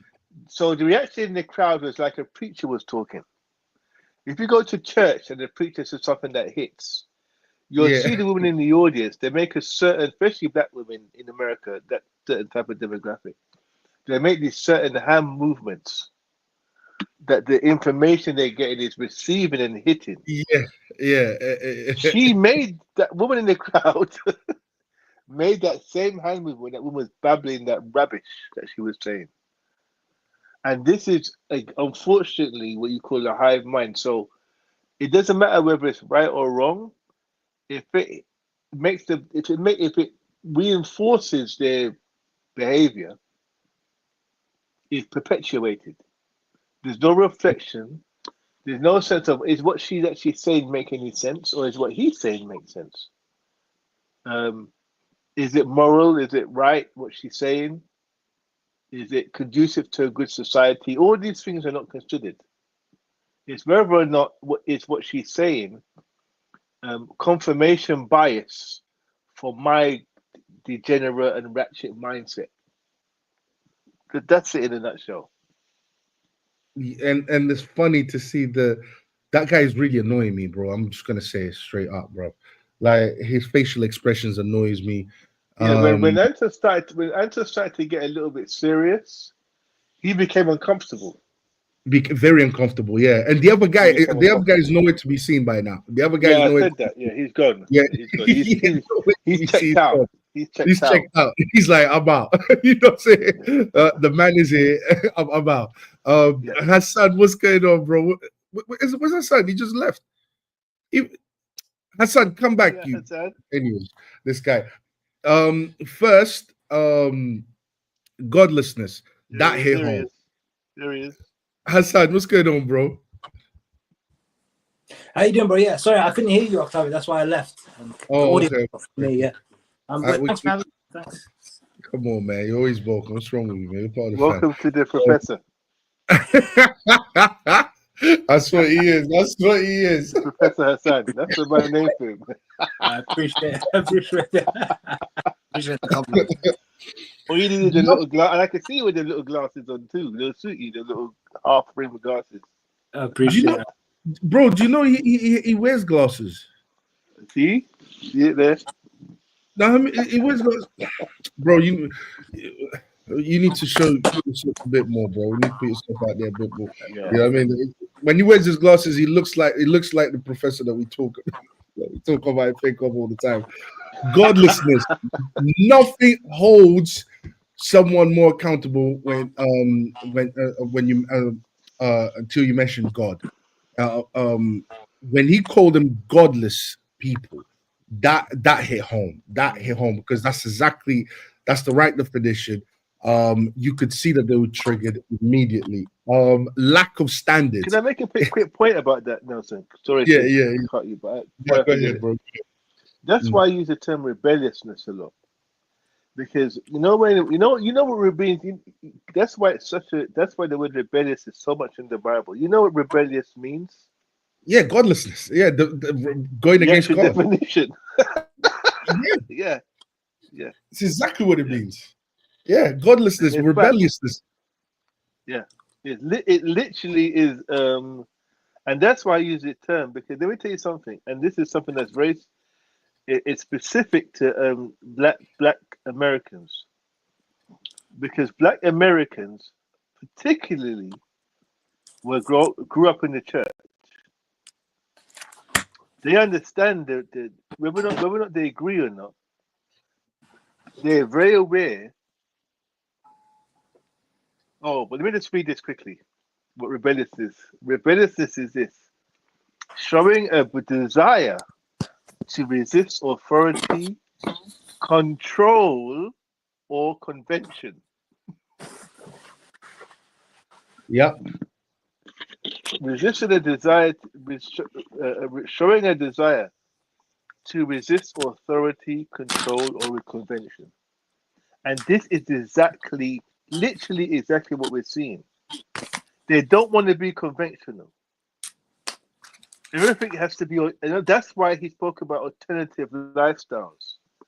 Because alternative is a direct opposite of convention. So he has already, Anton already highlighted that. The idea of not being controlled. Those women on the worst, the woman who was talking about building N words up, etc. Did that come across a woman that is any way, shape, or form submissive? Absolutely not. No. I'm not saying it's right or wrong. I'm just saying the way that they behave. None of these women have shown any form of submissiveness to men whatsoever. And also, this idea of not wanting to change. It's going back to the definition. This idea of not wanting to change. They know these women without, because there's no reason for them to change. There's no reason for them to change because idiot men out there are validating them. So the word rebellious is so perfect for what we're seeing here. Yeah, and it goes perfectly with godlessness, because so godlessness, rebelliousness, and that goes with lack of standards, alternative lifestyle, and that hit home perfectly, because you're right, they do have a Christian background. A lot of these Americans, most Black Americans, would have. I think it's this generation that's growing up without a Christian background. So that would have hit home, because let's be clear, like you said, building from what you were saying earlier, when you defined what godlessness is or rebelliousness is to go against authority, to go against an authority. And sorry guys, I'm getting some feedback. And what everyone knows that everyone knows that what God wants them to do. If there's any doubts, you can always go and check the Bible and all of that. It tells you shouldn't be sleeping, you shouldn't be having sex outside of marriage and blah blah blah blah. Everyone knows. So anytime you behave like that, and this is why it hit home so hard, because anytime you go against that, you are being rebellious, and they all know that. And this is why it hit home so much, because they could feel that, because they know that they are in opposition to what the Bible says, to what God says. So that's the issue. That's why it hit home so hard. But it's funny that woman was the one that he was talking to. She turns around and she says that she basically tries to, again, sign language was being used again. You can't get women. I want to see your roster. Isn't this funny? I want to see your roster. I want to see your roster for me to believe you. Most of these guys can't get women. Most of these guys, blah, blah, blah, blah, blah, blah, blah. Why was she saying that? Right after he calls them godless, you don't have any stand. If you don't mind, sorry, Nelson. Yeah, go ahead. If you don't mind, there's the video I sent to you. Yeah. Because Rashid made a point, which I've heard before, about this idea of women being the least desirable online or something like that. Now, I don't, I think there's a reason behind that, which is I want to go into it. I don't think it's completely down to how even women like we're seeing here are reacting. I think there's a bit more to it. So I'm going to bring a little bit of maybe a bit of a different perspective. So there's a video I posted. It's called. I put it on the second video. If we can watch that, if we can put that on. Yeah. Second video. Yeah. Okay. You wrote a second video. Hold on. I'm just putting that up. But hold on. Before we play, can I get? Let Hassan come in here before the video comes in. Yeah. Hassan, hold on a second. Sorry, I came late.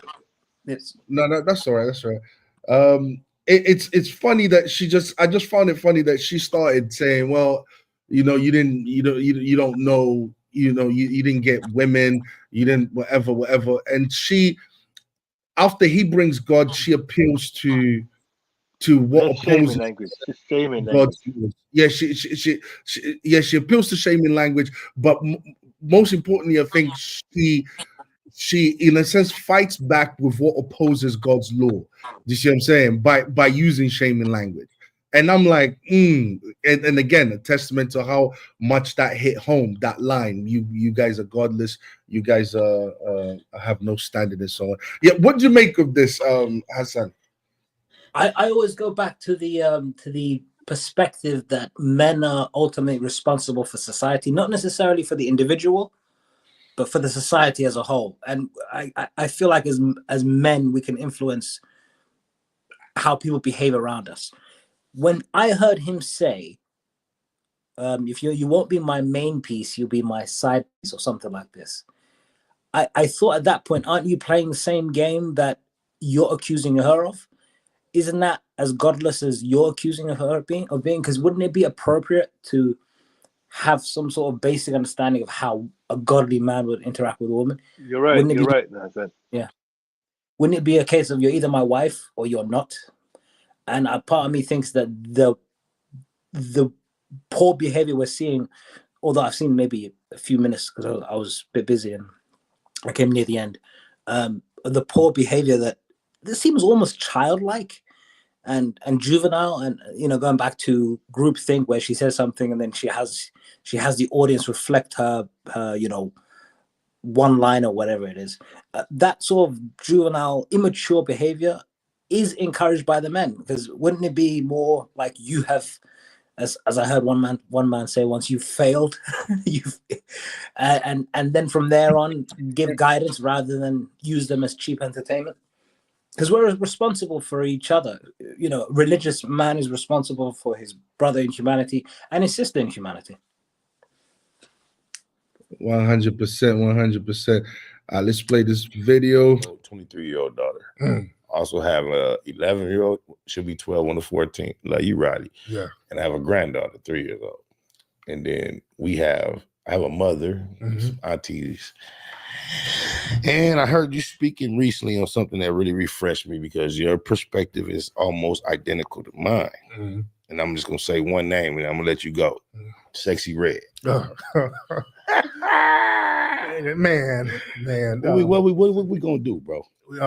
And the sex, I'm shout out to her. Yeah, shout out to Sexy One Red. thing you said redemptive was she's a part of something so much bigger. Yeah. And nothing else she presents is really going to be accepted. She really had no choice based on this is what they are designing as what, if you're not doing this, it's not going to work. Right. So it's less her fault and just more, she's not the source, she's more of the pimple, and that's what's causing the she's a branch on the root of what's going on. Because if you look at some of my social media, the rapper Sexy Red, the way the white media parades her around, I think it's problematic, because they are specifically trying to use a negative image of Black women in order to justify harming Black women by parading a Sexy Red around. She's, and she's barefoot, pregnant, and twerking. When you put that in the eyes of millions of people, that says something about your culture. That's making a statement. And why are they doing that? That's not sexy. It's not appealing to anybody. The reason to do it is to promote degeneracy. And I like a ratchet every now and then, but ratchets are something you deal with behind the scenes. Hood rats or I love ratchets. Yeah, ain't nothing wrong with a Talk little your talk. ratchet, but to parade that around as something that kids should. Burlesque has never been a mainstream concept. Right. It has its place. It has its place.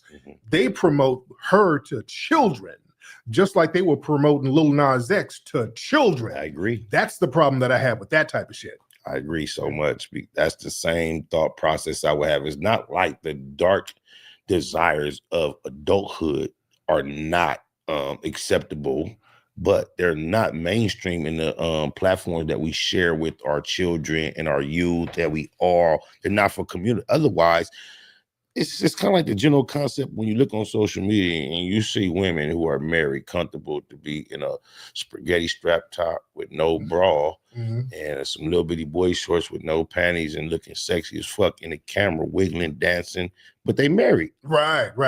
It's indicative of a society we have. We see few participants from the other races following our trends, but like you say, it seems like it's something that's going on with us. Do you think that we have a positive future in regards? Do you think it's something that's going to have to work itself out of our system, or do you think it's going to lead to our doom and our destruction? It's up to us, man, on the grassroots to control our media narrative. That's why I do movies. That's why we have a museum. That's why I write books. We have to have a grassroots media apparatus where we're not dependent on the dominant society to show images of ourselves. When I started doing the Hidden Colors movies a decade ago, I started because that's all it's been. It's been it's only a little over a decade. Okay, yeah. We started. It came out 2011. And you on volume 5. Yeah, we did 5 and a whole bunch of other movies since then. But the reason why I did it around 2010, remember the movies that were out at the time was The Help, The Blind Side, all of these movies that showed us looking crazy, Precious, Color Purple. Right. These movies showing us looking insane. So I said, hey, we have to get our own resources together and tell our own stories. Because when we go to Hollywood and say, hey, we want you to represent us, they'll say, yeah, we'll represent you. Let's get Gabby Sidibe to go steal a bucket of chicken and run down the street. Yeah. Sound familiar, sir? Yeah. The new Gangland. This dude, the producer of this project, is very silent back here, but he's on the front line of that issue. Yeah, what did you think of what you heard? I believe there's truth to it. A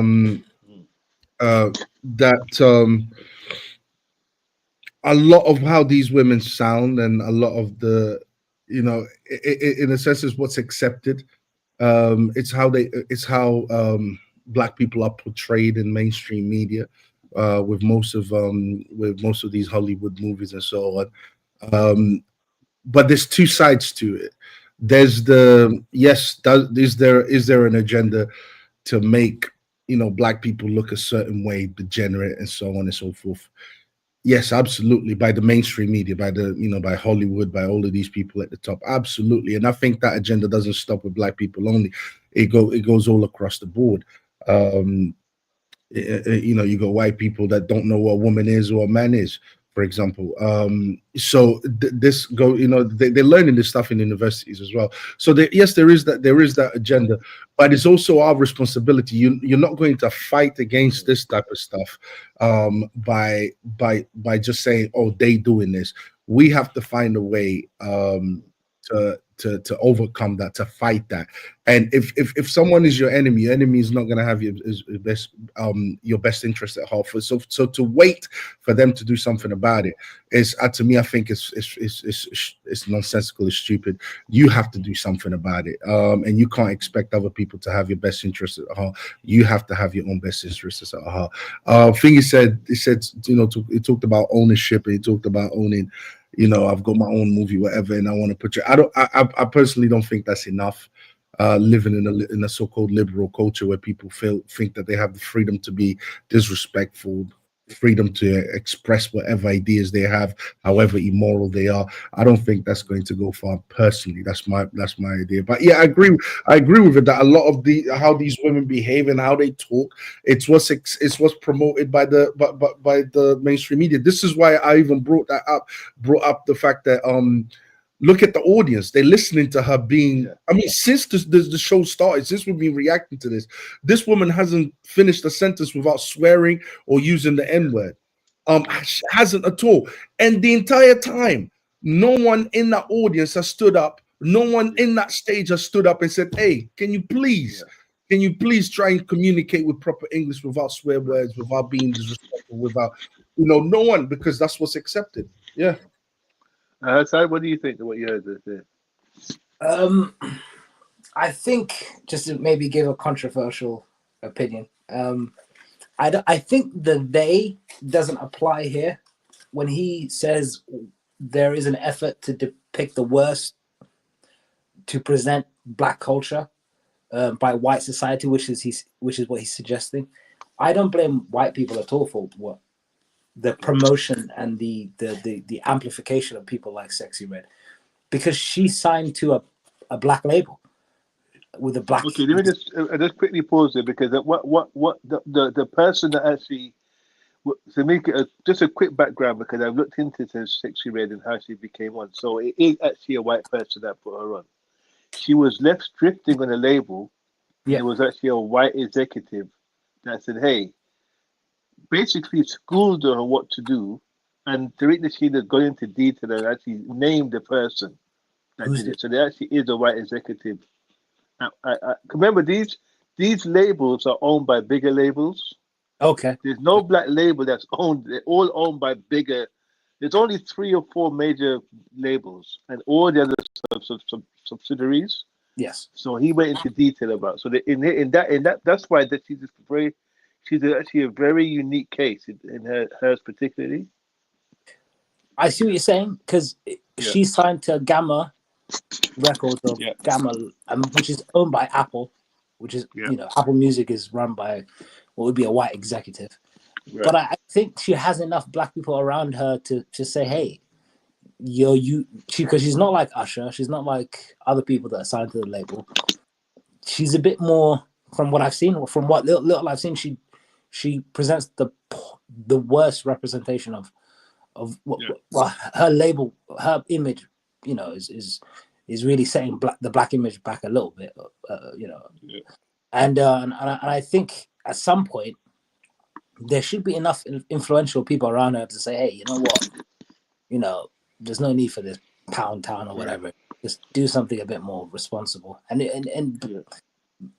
so there's only so much that can be out, especially in today's society, where a Black person can own a subsidiary and say, we'll sign Usher, we'll sign Snoop Dogg, we'll sign people like this, but the Sexy Reds, will take her, but we'll put her on the shelf, because they can do that.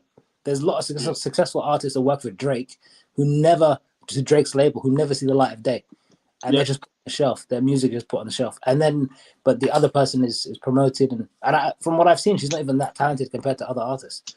So, the men in every community are responsible for, to a certain degree, of how the culture's developed and such.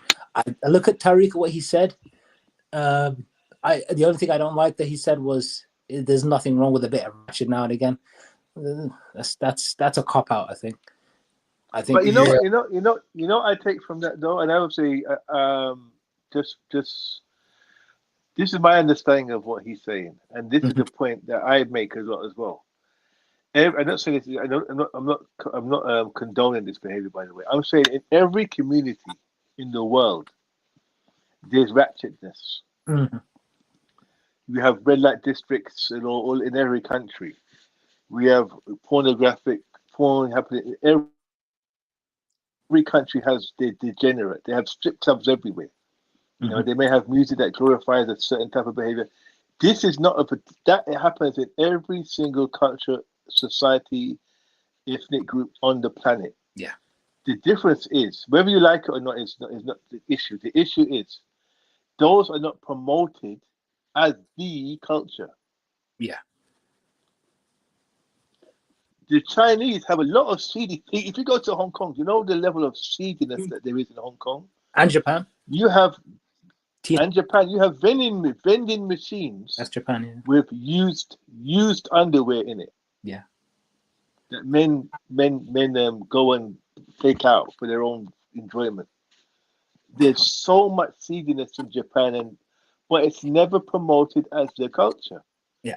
They promote things that are positive, their music, their art, their martial arts, whatever. That's what it's synonymous with these places, because they understand that being seediness there's always an element of society that needs a little bit of ratchetness. And I think that's what Tariq is saying. Okay. Whether you agree with it or not, he's saying that, hey, every society has their little seedy ratchet stuff. Okay. Everyone does it. The difference is that we, or when I say we, I mean in black culture, unfortunately, and this is where the other people, you have to look at other people who are invested in it, who are making money off it, are promoting that as the culture. And you're right, Hassan and Nelson. It's not something that we need to say, hey, well, we have no control over it. That's it. Let's wash our hands. This is where accountability comes into play, especially as men, where we say, hey, I'm not having that in the home. I'm not having that in the home. I'm not having that on my radio station, or I'm not having that in my venue. Whoever owns that place that you're in, he should be saying, hey, no foul language on the stage. This is what we're talking about. And this is I would only disagree slightly with John Michelle. It is I would say that this seediness has crossed over now. This is what I would say. I think it's much more accepted in every single culture. I think it's promoted, heavily promoted.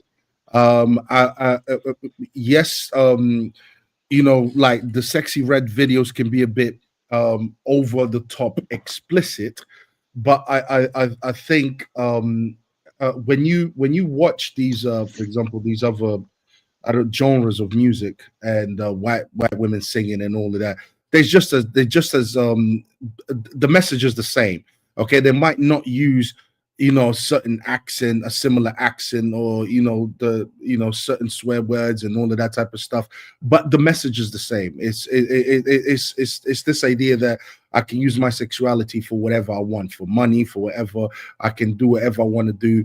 It's the same message all across the board. I think that seediness, I think, has crossed over. It is being practiced by everyone, and it's being promoted. It literally is being promoted. This is why we have what's that thing called? Slut walks. This is why we have, the LG, that gang there on the streets and all of that. And the whole idea is it's okay for you to do this type of stuff. So I would agree that the liberal culture that we currently have today actually promotes this type of seediness and allows it.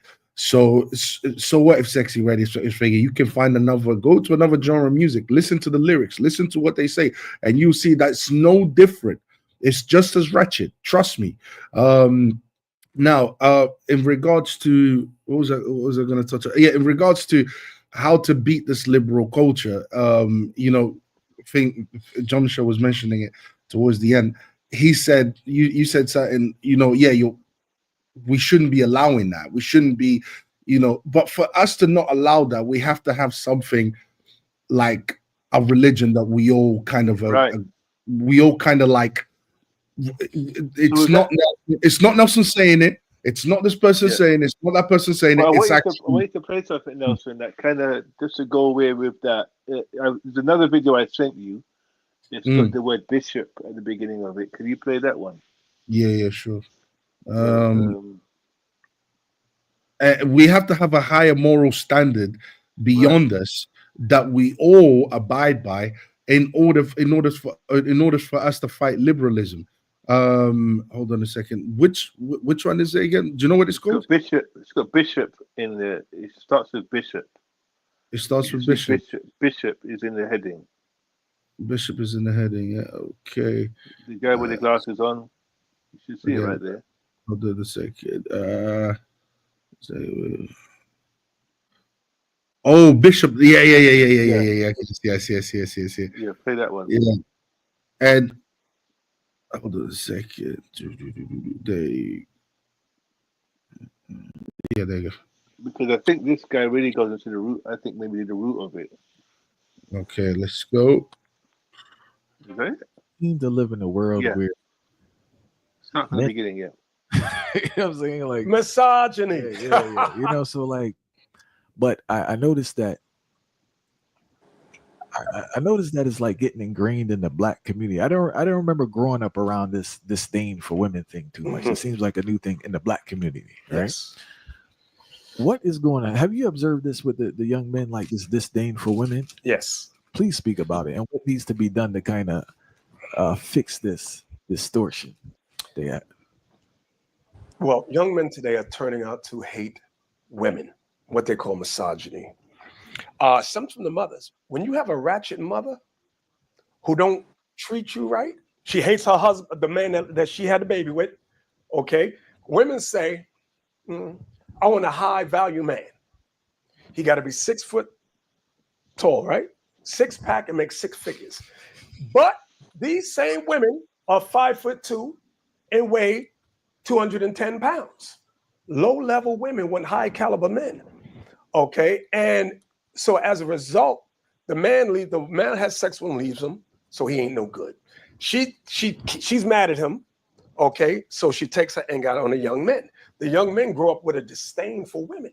They'll sex them, but there's no allegiance to them at all. I'm sorry to cut you. I just want to add this. You know, everyone I knew who was like a real womanizer has a terrible relationship or no relationship with their mother. Yes. Personally, I've witnessed this. You know? Super consistent. Exactly. Super consistent. When you read Proverbs 7, watch this, and 10, this is the young black woman today. It says, and behold, there met him a woman with the attire, meaning clothing, of a harlot and subtile of heart.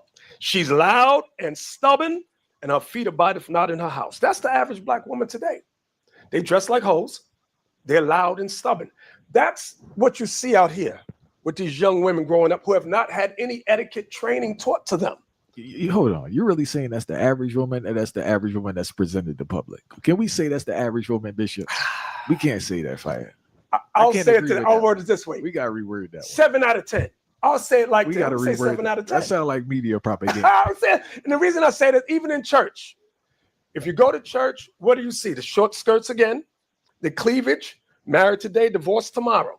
And these preachers teach, they don't teach these young women to get married. They teach you can do bad all by yourself. Okay, you don't need a man, because the women fund the church. Okay, they're not taught how to identify a good, upstanding man. What do you look for?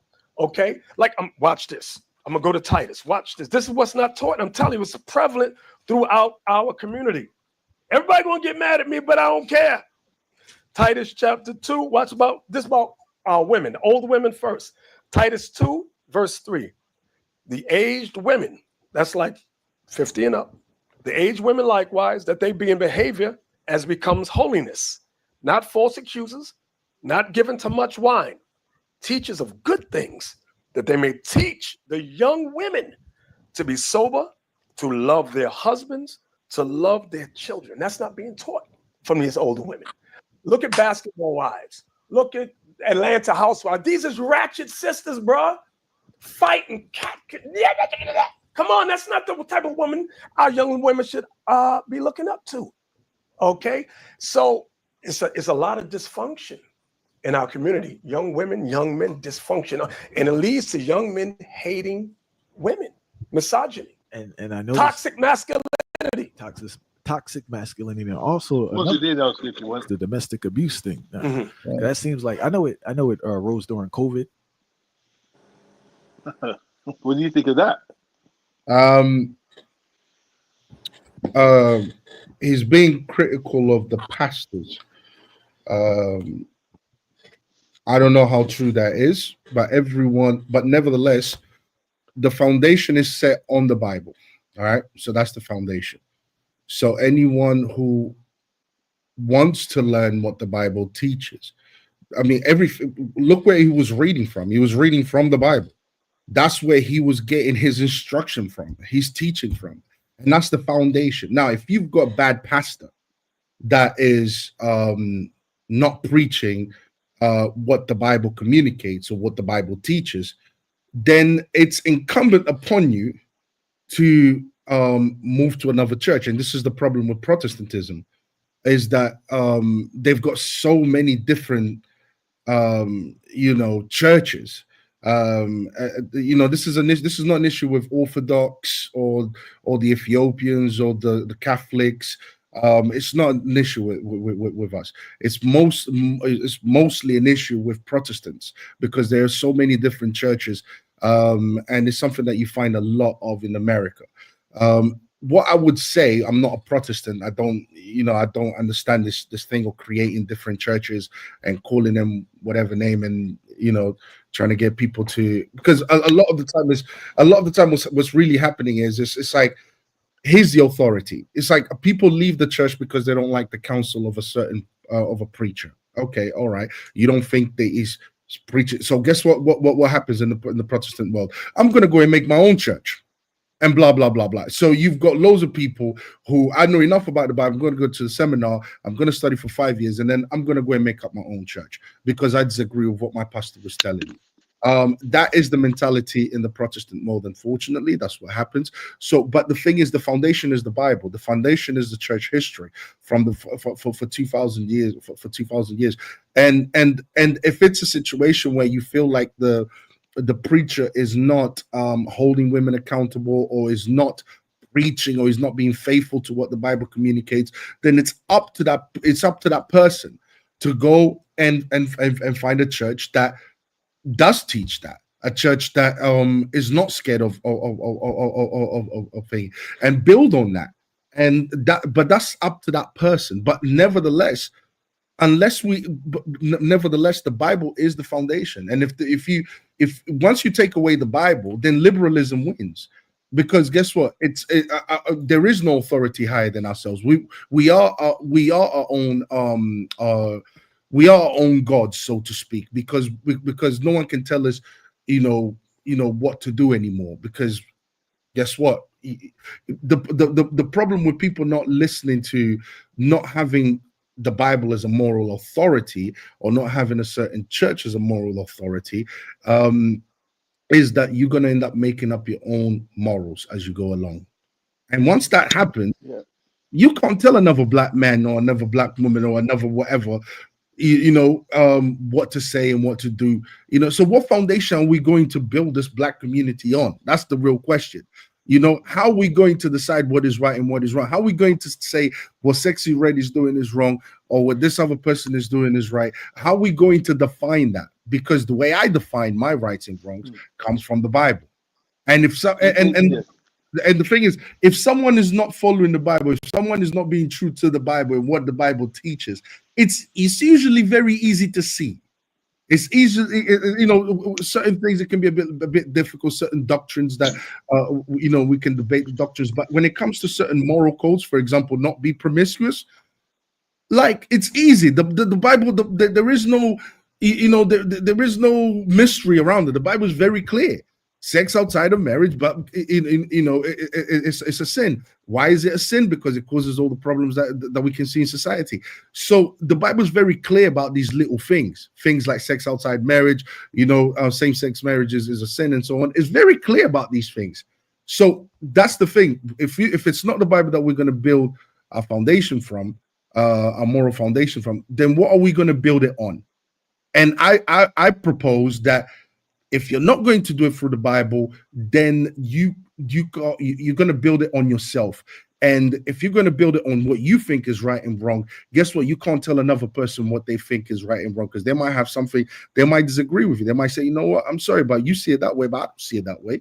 I see it in a different way. So collectively, we have to have a moral authority that's higher than ourselves that tells us what to do. It's up to the black community to choose what they want to do, because if continue as they are, the way they are going, it's liberalism. It's practically, we are our own gods and we can all do whatever we want because what we think is right and wrong. No one bows down to a higher moral authority. I think, okay, so I agree with some of what he said, and some of the things I think he was being a bit overly harsh, but because he's a Hebrew Israelite, which I just realized now, I'm not surprised that he was saying a very harsh view. I don't believe 7 out of 10 black women are ratchet, and I don't believe that. I think the guy was quite right to check him a bit on that, because I think he was being a little bit over generalizing in that. However, he made a good point about the men actually growing up with a kind of disdain for women. Because going back to what even we've been saying, Hassan kind of highlighted as well. At the end of the day, if we look at a society, and if you look at anything in society, men generally have had the hands, the percentage wise, they've had a hand in it more than women have. So if we've seen a culture of degenerate women saying and doing what they want, promoted degeneracy within their music, even what we're looking at now on stage, we're on that stage and what's being said, men have a hand in creating that toxic culture. And so, is it because the men themselves have grown up with because if you really value women, and we've seen this in other cultures, by the way, if men really value women, they would not create a culture where the women are able to show the worst of themselves. Right? Yes. They would not allow it. They would they would build a society where women are not, there's no avenue for women to be engaging and showing the worst of themselves. They would shut down those avenues. They wouldn't create those avenues. And if women try to create those avenues, they would shut those avenues down and not make it profitable, or have a shaming system or ostracizing system where if you do want to do that, you're now ostracized within society, in the society that we created. I believe, and this is the final point I'm going to kind of make on it, not the final point, but kind of closing points, is that if the men had value, if black men had value for themselves, for their daughters, for the women in their communities, they would have not allowed it to get so bad. They would not allowed this culture to arise where the women are swearing more than they are in a public setting. Yeah, but bro, hold on. Because there's not many cultures out there. Let me ask you a question. Culture where the men find it perfectly okay for the women to have worse mouths than they do. John Michelle, I have to ask you this question, yeah, and I know Hassan needs to come in as well, but I have to ask you this question: how do you get men to do that? How do you get men, for example, how do you get men back in leadership? How do you get men? What are they? What are men going to? How do you get men to find this kind of agreement amongst themselves on about how to lead women in general? How do you create that? How do you get that? Well, there has to be a moral guidebook. There has to be some kind of moral guide that puts men on code to say, hey, this is what we believe, this is what we will accept, there you go. This is what we won't accept. This is how we want our society to look. This is how we don't want it. There has to be some type of guidance, some script out there that people can look at and say, oh, this is what we're promoting. That's what is needed. And everything, you have chaos, which is what everything starts with that, because men can disagree amongst themselves about, depending on how sinful, or how you don't know people's temptations or what they're inclined to. But for example, I'm not a Muslim. I don't agree with Islam, but Islam has a code. They have you can disagree with it, but they have a religious foundation that everyone has to, in a sense, abide to. Even if there are different sects, there are morals, there are things in there that everyone, for the most part, agree with and have to abide to. It's the same thing. It's the same thing with Christianity. It's the same thing with any religion that has some kind of holy book, that has some kind of, that's the foundation. That's the foundation. Now the black, talking about more directly towards the black community has to choose, and I'm not expecting everyone to be on the same page, but all there needs to be is just a group of few black men that are in code, that agree with each other, that the foundation is the Bible, for example, and that's it. And you will see that the way they live will be completely different from the rest of the community, because the rest of the community is, I'm sorry to say, but they are following a liberal ideology, and the liberal ideology is all about what I think is right. It's about what makes me happy, blah blah blah blah. I think you're actually being kind calling it liberal. I think it's gone past liberal. It's satanic. I think it's gone past. Yeah, I think we're talking. We're going to use stronger language than liberal now, because just look at what was represented on that stage was. I mean, anyway, Hassan. Yeah, Hassan, go ahead. Because you're right. Yeah, I agree with both of you, and I agree with what the foundation of the praxeology that the was he Hebrew Israelite guy, the previous video, the guy with the glasses, his praxeology, as in his assessment of people's behavior, I agree with him, and I agree with Octavio that although I'm not a Christian, but there's enough in the Bible to resolve this. Having had a quick look while you guys were talking, what came to mind was, so his point is there aren't enough good women, and men are settling for women of poor character, and they're in a sense acting upon because they've had a negative experience with their own mothers, they now have a poor standard of what a good woman is. But there is enough in the Bible to, again, Islam would be a superior example. Because it's true. I love it. But I'm sure there's some good pieces in there if you look around in the Bible. And one that comes to mind is Isaiah 58:6. So if you can put it up on the screen or something. So the reason am I sure? No. Sorry, I thought you sharing it. So go ahead, brother. Well, Isaiah what? Isaiah 58, and then there's 2 dots and there's 6. So Isaiah, this is one that I glanced at. I thought this one looks good. But the point being, when you're in a surrounding or in a place where there isn't good crop, as they say, the obligation from a biblical perspective and an Islamic perspective and a Judea perspective is to fast, right? If you're in a place where there's rotten meat, there is no healthy or permissible provision, you don't eat, right?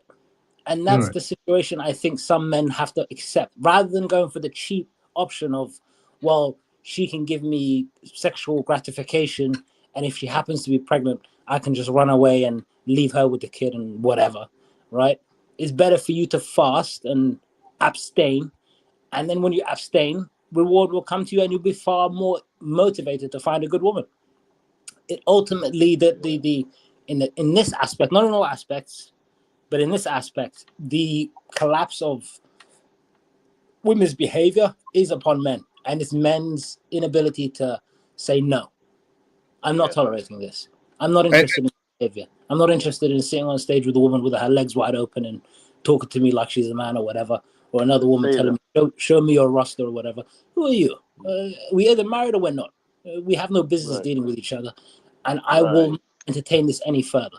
Rather than I'll trick you, let me take you to this meal, let me, and unfortunately, people like Fresh and Fit, if I don't mind saying, have filled that, where religion doesn't apply today. You need 100 bodies, and you need to do this, and you're just keeping up with the devil and his games, really. Yeah. And ultimately, once you dance with the devil, he sets the speed of the music, or whatever the expression is, and you don't get to choose when it ends. And when it does end, it's not going to end well for you. So this very simple dilemma is solved very easily. Again, the Quran would have a superior example, but the Bible does make it very clear. There are many stories in there of, you may go through a difficult time, you may be in a harsh environment, you may seem abandoned, but if you put a little bit of effort in, you will be rewarded, and God will come to you. You don't have to. You walk to Him, He'll run to you. As the Quran says, you walk to me, I'll run to you. You run to me, I will fly to you. So that's the example that is very evident in their own traditions. But the question is, are you willing to wake up from the matrix of this is how it is and I have to accept it, or you're going to make any responsibilities? And I'm sure there are men out there that do this. It's unfortunately bad behavior sells tickets, sells eyes or eyeballs. Can I just make a quick point as well? Because this reminds me of something my brother, he said one thing to me that has always stuck with me. He's my younger brother too. He said something that stuck with me and he was about 10 years ago. He's a very wise young man. And we were talking. We had this conversation. You know, we know back in the day, you spoke about the Illuminati and conspiracy, and the devil tries to get you by you know, what you do in your star sign. That's how they get you. Or, you know, if you do these hand signals, be careful. That's how the devil gets you. And he said, you know what? He was listening. He goes, you know what? You know how the best way the devil gets you? Through your loins. He's right. Sexual immorality. He said he said, forget all that stuff you two guys are talking about. He's like, that's how he gets men. That's how he gets you away from the path. It's just through your loins. He said that's the number one conspiracy. Get men to indulge in their lustful behavior. That's all he has to do. And I always thought, you know what? My brother was right on that. He was right. That is the best. That is the number one tool to get men away from the path. Is to get them to give in to their lustful behavior. And just quickly, Delson. Yeah. When that woman said on the stage, you don't know these men out here be simping. You have no idea just for a smell of it. She's literally showing what we're saying here. She's right. I believe her. These are men that have completely lost control of their lustful desires, completely consumed by it, to the point how you're sending money to a woman who you have no relationship with, just the enticement of having not a relationship, a sexual tryst with her is your motivation. And that's why you have that behavior from those men has led to how she is. She is the product of those men's lack of sexual control. She's literally the afterbirth of that. Before we go into the last thoughts, I just want to add this quickly. Yes, it's through your loins, and I would say that religion has done a very good job trying to curb that. But I would say from 1960s, with legalization of abortion, the pill, and all of that, they literally made that clear that it's okay to have sex, it's okay to indulge in promiscuity, you don't have to face the consequences of it. They licensed promiscuity from the 1960s onwards, and I think that's what the devil was doing. That was the intention. Is the thing is right, me calling it liberal culture, I'm calling it liberal culture because I want people to pay attention to it, but it is, to me, that's when the devil basically kind of told men, listen, you guys can go and be as promiscuous as you want. Guess what? You don't have to worry about the consequences anymore, because I there's some contraceptions there. There's this and that. There's all of these things that you can use, including killing babies, in order for you to to continue. And the message wasn't just for men; it was for women as well, because women can use their sexuality to control men. And they have been using their sexuality to control men, and feminism have made sure that women understand that you have this power over men, and you can get men to basically be weak, and if you can weaken men, you can weaken society, you can weaken communities, and you can control them that way. Now, how does a man that does what Hassan said, shows control, says to himself, I'm not going to sit on the stage and put up with this language. I'm going to walk away. I'm not even going to give this woman the time of day or even entertain her. How does a man get to that point, to that stage, to that way of thinking?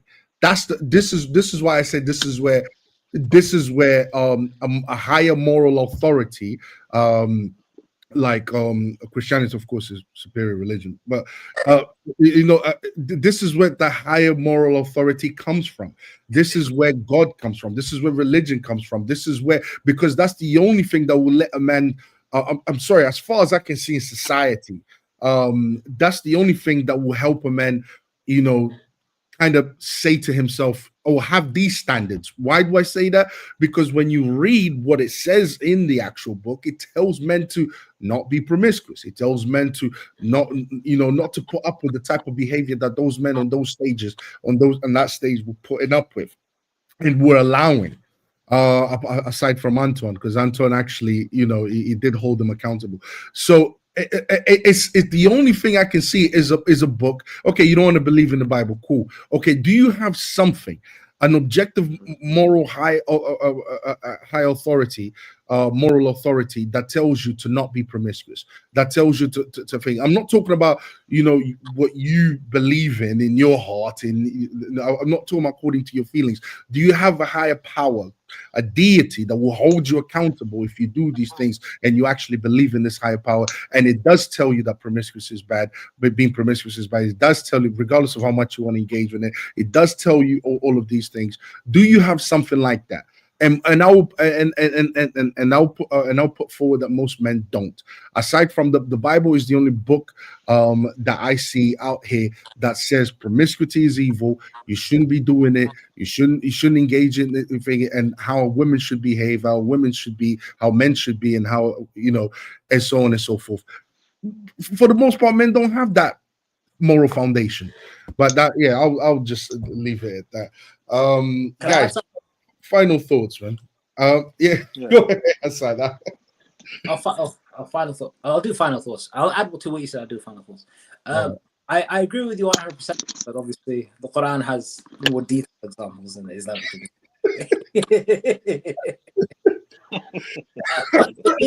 Here's the interesting thing.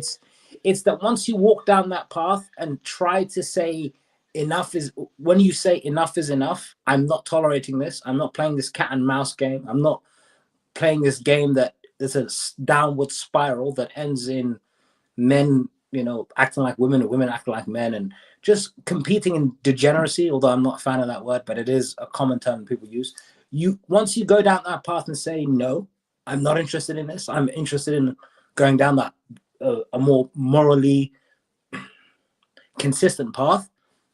You find other people there. You find people who have a similar way of thinking. You find a good, decent woman who you don't have to struggle with, who's not trying to compete with you, because ultimately the idea of the modern woman is ultimately a man. Because unfortunately, the only way in secular society a woman is to be perceived as being worthy of having any value is she imitates a man. She outcompetes them in earnings. She outcompetes them in even now physical strength. That women I've seen on clips online of women doing some sort of triathlon or whatever, all this sort of stuff, right? Which is all ultimately leads to a decaying society and a decay in one's own life, right? So going that path is a sacrifice, but it's a sacrifice that has an almost immediate reward.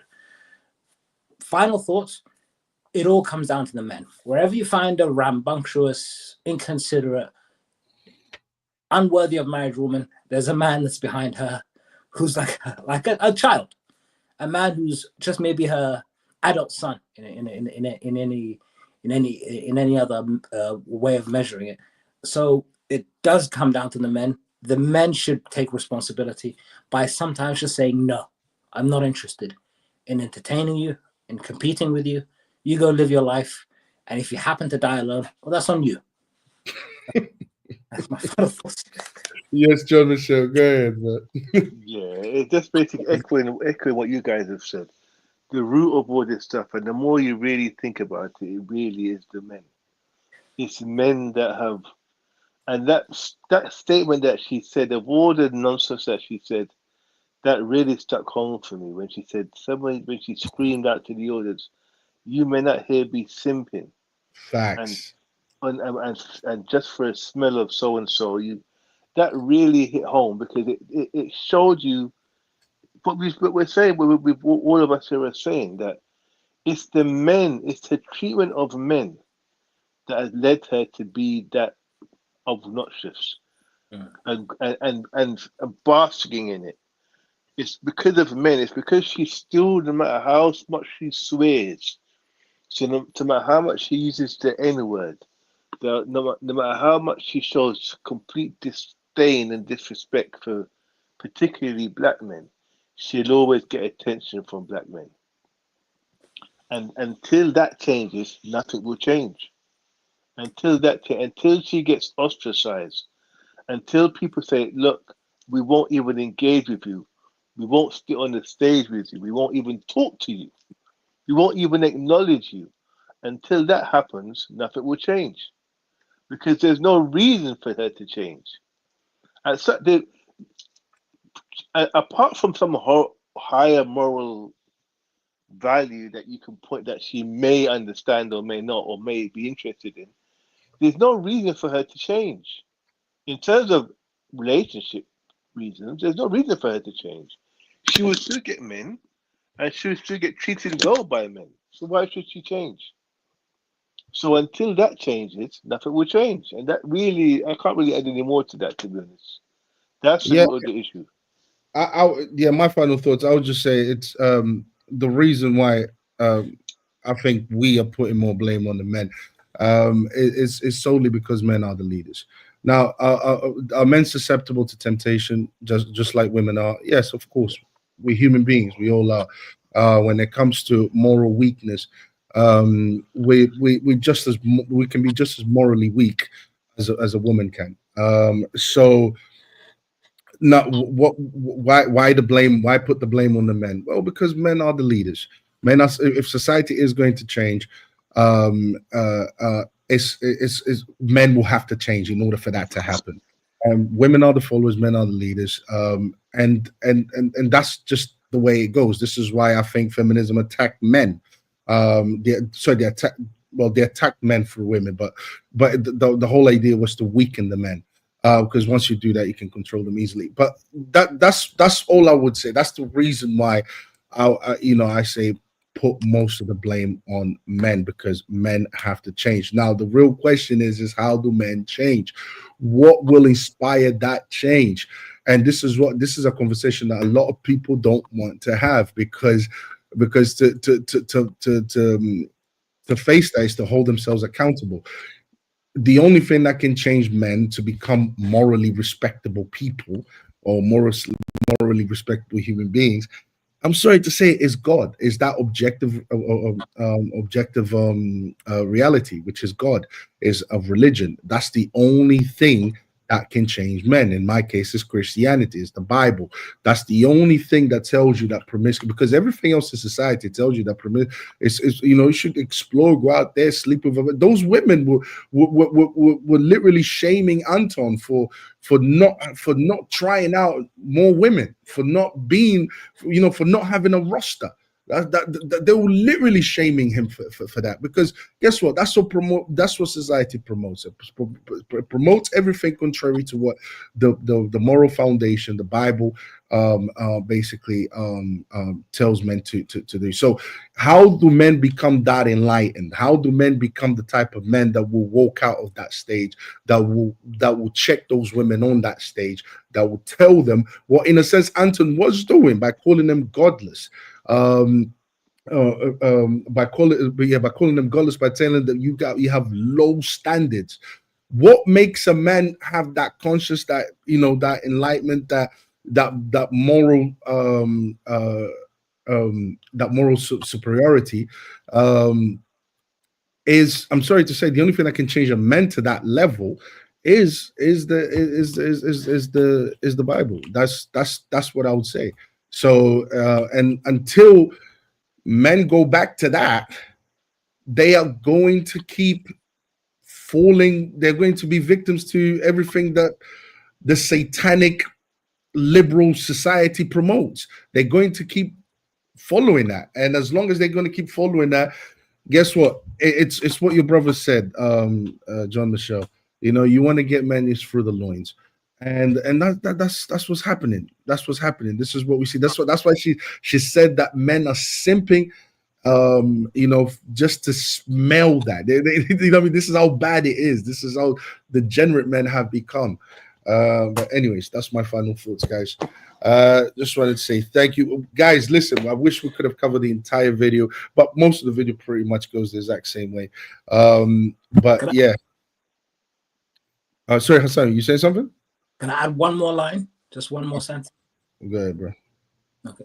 So just to those people who believe in the red pill as a solution to the intergender dynamics in society as a whole, who often say men don't control women, or they can't, women have agency, or we're a victim of women's behavior. If men can't control women's behavior, what's the point of the red pill? That's my question. There is no point. Guys, thank you very much. Appreciate it. Thank you, John Michelle, for joining me. Thank you, Hassan. And thank you for everyone that was watching. Shouts to Rashid, man. Appreciate you, Rashid. And shouts to everyone that's going to watch this show. I know you guys are going to find it very informative. So peace until next time, guys.